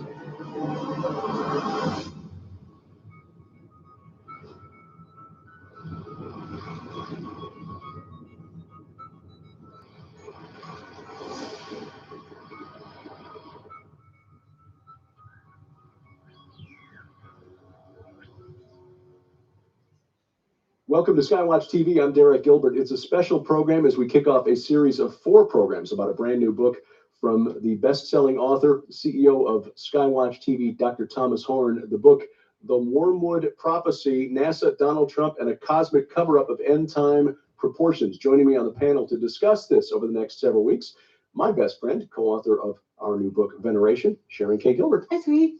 And the author of the book, the aforementioned Dr. Thomas Horn. Tom, welcome back. Great to be here. The Wormwood Prophecy, what is the connection? And I know that there's some things that you can't reveal yet on this program, but what is the Clary, hang connection on. between Wormwood, which is the prophesied star that falls from heaven, or mountain bird that falls in Revelation, and chaos? Yeah, well, let's get to that in a that minute. made it Okay. worse. What did I But do? first, let me start by saying that for a while, Charisma has wanted to publish a book by me, because people are going to wonder why in the world Yeah. us owning Defender Publishing. That's right. That's why I didn't mention CEO Right. of Defender Publishing, because okay, made yes, it why is this worse. not a Defender book? Why is this a Charisma book? Yeah, and anyway, long story short, Steve Strang, that Steve owns, Charisma, and is the CEO of several other operations, the publishing house, the magazine, all that. We were on the phone. Trying to make it And we were refocus. talking about, what is my That's it. next project? And I said, I am feverishly working on a book that right now I'm only calling Wormwood. I started sharing some things with him. And then he emailed me, like, I don't know, 3-4 hours later. And he said, odd. He said, I searched through Google, I searched through Amazon. I cannot find a single book on the Wormwood Prophecy that has been written from a conservative Christian point of view.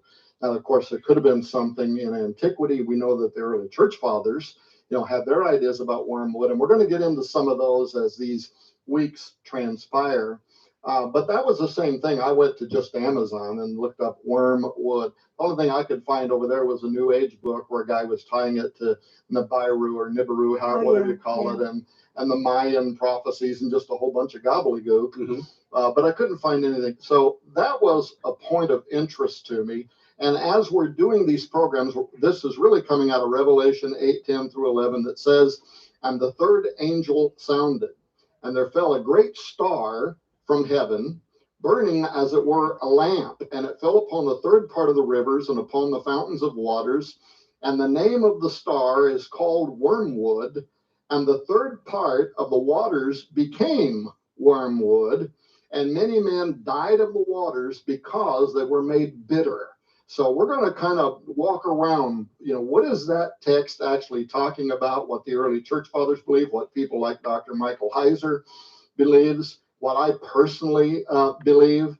But let me say, this all started with something for me that is more metaphysical.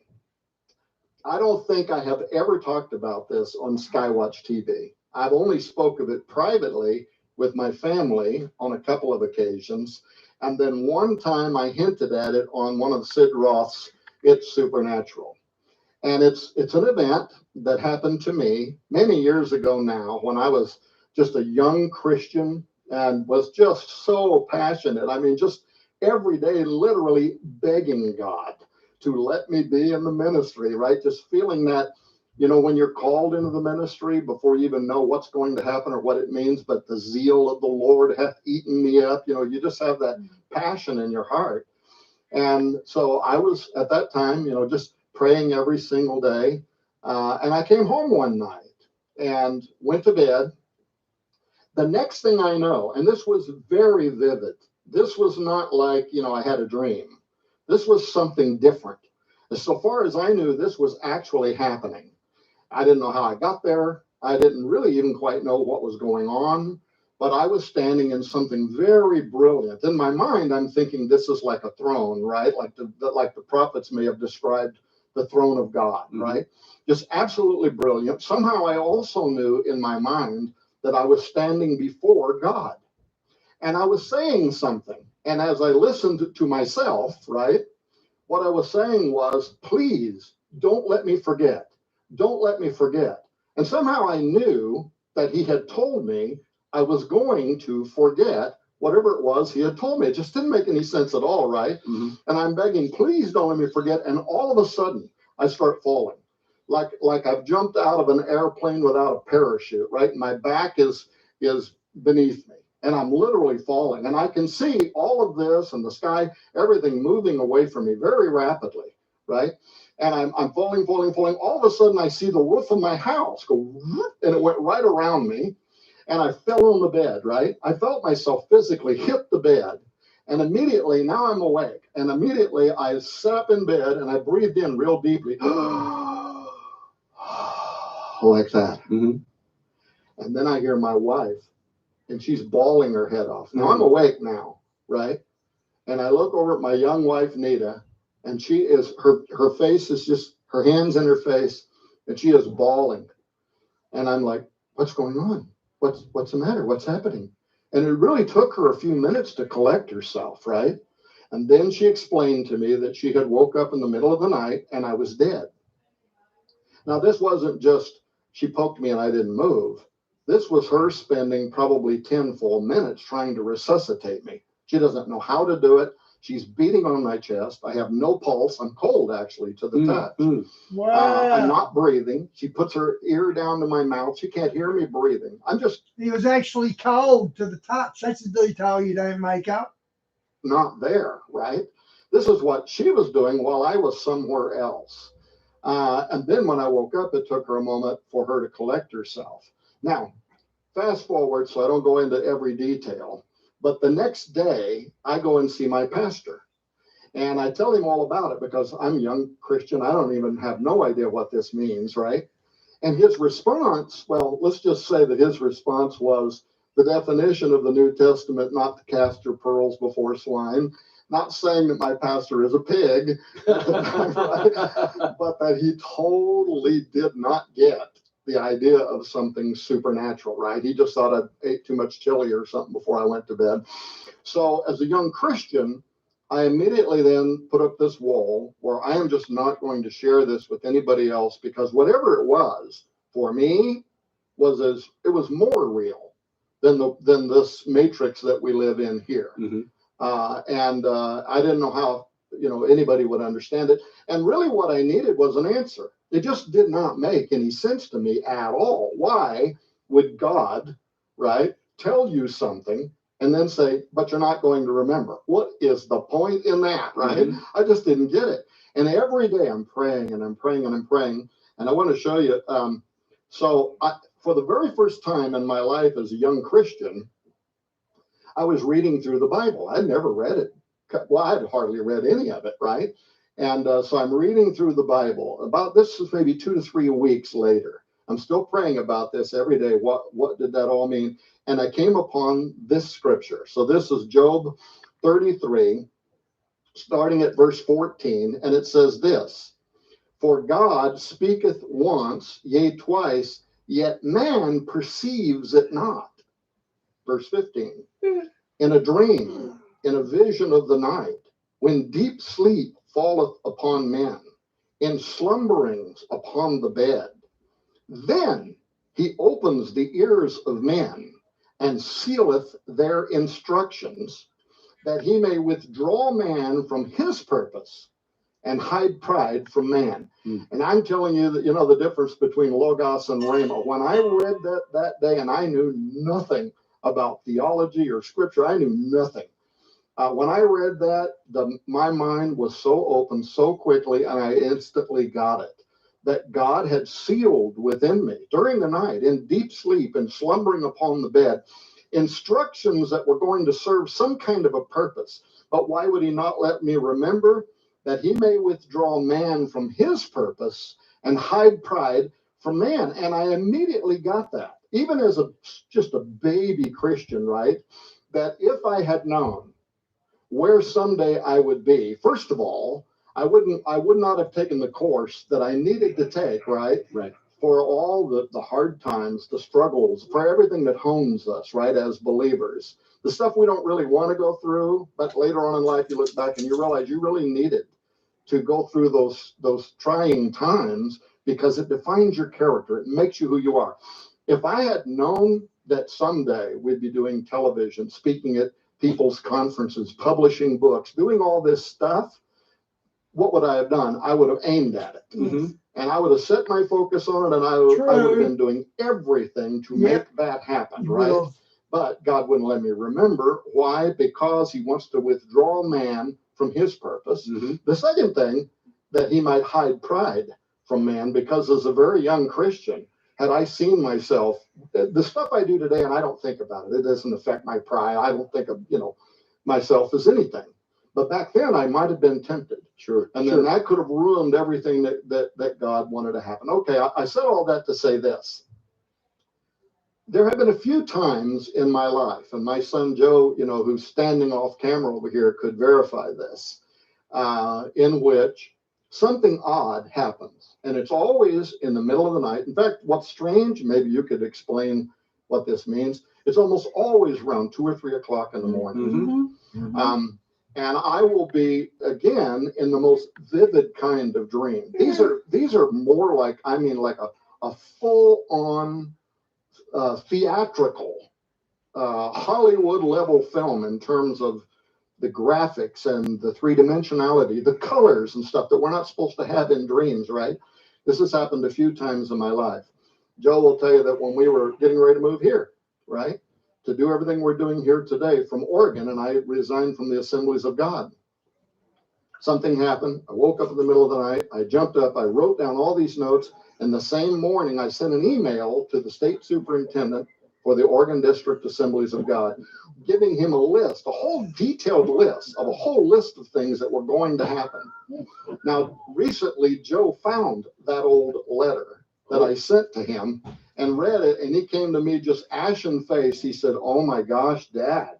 He said, "You absolutely nailed every one of these things that happened within 24 months, including the death of a young man." Just very vivid descriptive details. Now, another example that most of the world is more familiar with is in 2010.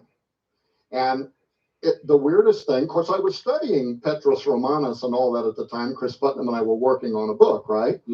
But in the middle of the night, I have this vivid vision.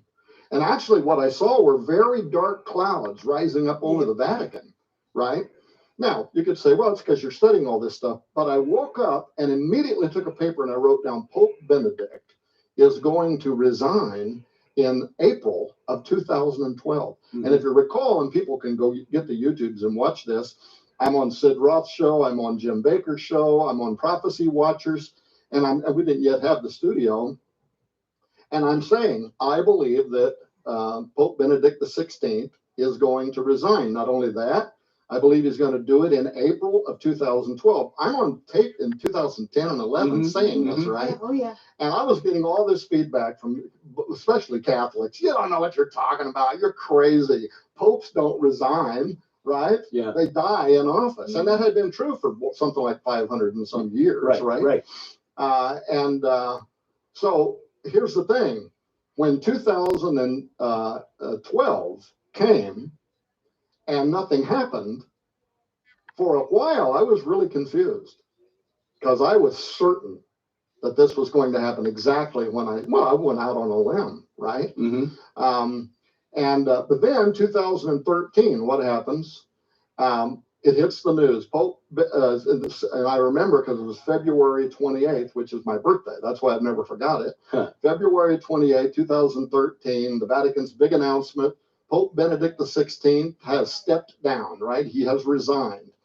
But the same day, the El Observatore Romano, which is the Vatican's news media outlet, they gave an interview with the New York Times.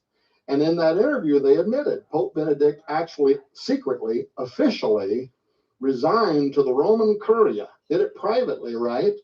And they gave the date. He did that when he returned on a trip in April 2012. Right. And I'm telling you what, my phone lit up, including reporters from Rome, everybody wanting to know who our insider was on that event. But the point was, and I cannot choose, and I don't consider myself a prophet or any of those kind of things. I just don't. I can't explain what this is. I really can't. But it is supernatural. And it has not failed me yet, but it don't happen when I want it to. That's right. I can pray and say, give me a revelation, and that just does not work. And I can't really even explain why. Why was it so important, this thing with the Pope? I don't know. Some larger cause, right? Now, why am I saying all this about, when we're doing programs on Wormwood? It was because early this year, this happened again. Oh. And this was the worst, most terrifying experience in terms of a dream, the most vivid in terms of a dream. And now I can't share the vision because I promised Sid Roth, right, that I would not do this until January, which I'm going to do on the It's Supernatural program. And I know we got to go to a break, but the point is this, that when I jumped out of bed, it almost knocked me. I almost fell off the bed, right? And I jumped up and I went to start writing down a lot of the stuff that wound up in this book, The Wormwood Prophecy. Though I don't describe it as a vision in here, but like the narrative, when you're reading, I can't talk about it yet, but when you're reading about some of that stuff, that's because that's what I saw. But I don't want to say I had a vision. I wanted the book to just be about what I believe is going to happen, what I saw. But I will give this one thing away. As soon as I stood up out of bed and I went to write, it was like, I don't think somebody whispered in my ear, but that's what it felt like. It felt like somebody whispered in my ear one word, Apophis. And I only knew this has something to do with an ancient demon god of destruction. And I also knew that there was an asteroid named Apophis, but I didn't know anything about it. Yeah. More on that. Yes, we will continue this conversation. Tom Horn's new book, The Wormwood Prophecy, will tell you how to get it from the Skywatch TV store, along with the special offer that's part of this. And when we come back, we'll talk about Apophis and why that may be relevant to Revelation chapter 8 when Skywatch TV continues. NASA, Donald Trump, and a cosmic cover-up of end times proportions. Skywatch TV is proud to announce the largest giveaway of the year, the Project Wormwood Grand Giveaway. When you order Dr. Thomas Horn's new book, The Wormwood Prophecy, from the Skywatch TV store, you'll also receive on DVD the entire 4-part Skywatch TV series on the Wormwood Prophecy, featuring Dr. Thomas Horn and Derek and Sharon Gilbert. But we're just getting started. You'll also receive the never-before-released Best of Defender Publishing ebook collection on data disc, featuring 70 of the most information-packed best-selling books in Defender history. These full-length works are in popular ebook formats, so you can read them on EPUB, PDF, Kindle, and other handheld electronic devices. Get this collection as the ultimate gift to somebody you know this holiday season, or take them with you wherever you go. Valued at over $700 all by itself.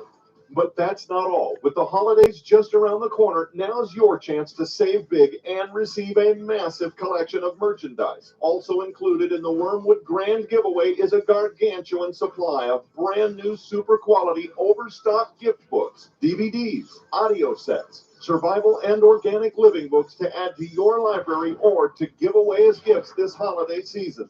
Sold separately, these items hold a retail value of over... I used to watch Perry Stone about 3 or 4 years ago when I first became Christian, and I didn't like the fact he'd dye his hair, you know? Like, he's let his hair go grey now, but I didn't like... Who dyes their hair? I mean, as a man. What man dyes his hair? $900. Yours now for your donation of only $35 plus shipping and handling. This is the largest giveaway of the year and will be available only while supplies last, so don't delay. The Project Wormwood Grand Giveaway, available now at skywatchtvstore.com. Order now or call 1-844-750-4985. Welcome back to Skywatch TV. I'm Derek Gilbert. Please take advantage of the exclusive web-only programs that we make available every week from Skywatch TV. We've got 30-minute programs on science, into the multiverse, Sci-Friday, programs that deal with prophecy, unraveling Revelation, and, of course, daily news updates as well. Only available from skywatchtv.com. We're talking with Dr. Tom Horn. Sharon K. Gilbert joins me as we discuss Tom's new book, The Wormwood Prophecy, Apophis. In my research, ancient Egyptian agent of chaos, a chaos monster, chaos dragon, equated with deities in other pantheons. The Greeks called him Typhon. The ancient Sumerians called it Tiamat in the Bible. We probably know it by the name of Leviathan. This was the word that you remembered after this disturbing dream vision earlier this year? Yeah, absolutely. And in fact, again, without really giving the details of what I saw, I will tell you this much, that in this night vision, almost more of a night terror, but I knew it was a thing from God. What I first thought I was looking at was a dragon. What I first thought I was looking at was a dragon undulating, right? Moving towards the earth. Mm-hmm. I later realized the way the sun was hitting something that was turning, that it was casting the shadow on it that made it look like it was moving back and forth like a snake or a serpent, right? But so it's interesting that you bring that up, you know, that and makes you wonder if some of these occult visions from the ancients were seeing some of the same kind of thing in terms of their description.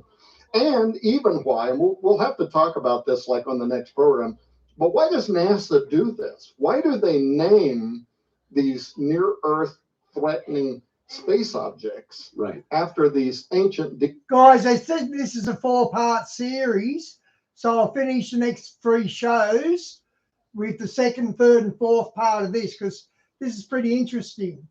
Deities, these ancient gods. Why There do they are have a lot of names right now that relate to Egyptian mythology.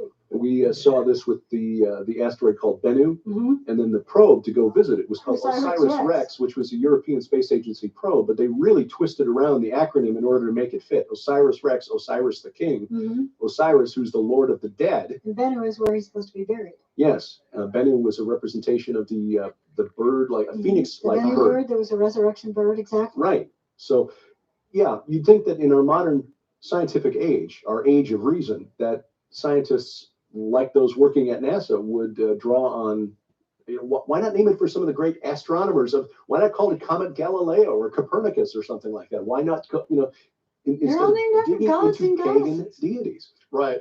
Well, and it could be, and I'm just reaching here, trying to, you know, get into NASA's head about why you would name a space rock Apophis. But one thing we know about Apophis from mythology was this god could not be stopped. It was all powerful. Right. There was nothing you could do to stop whatever it wanted to happen. Is NASA, are they extending something here? Well, Apophis was the chaos dragon that had to be fought every night. Now, back in the day, those of us who know anything at all about Set, the evil twin brother of Osiris, is that back in the days of the patriarchs, Abraham, Isaac, Jacob, in that period of Egyptian history, Set was still one of the good guys. He rode the solar boat of Ra, the sun god, every night, and when it passed over the horizon, Set was on the front of the boat to fight off Apophis, because Apophis wanted to eat the sun and return the world to the primordial chaos from which it emerged. It hated order and wanted to return the world to chaos, like Leviathan, like the god of death, Mot, like Tiamat. The Norse have a similar legend where Thor had to defeat a chaos dragon. The Hittites and Hurrians had a similar myth. The early Indian culture had a similar myth. A warrior god had to defeat this god of chaos in order to allow for the creation of life, the creation of We everything see on in earth. Genesis 1 too that the spirit is hovering over essentially a chaos. The deep, Tehom, Yes. which is the cognate for For the Sumerian Leviathan. Tiamat. Yes. Right.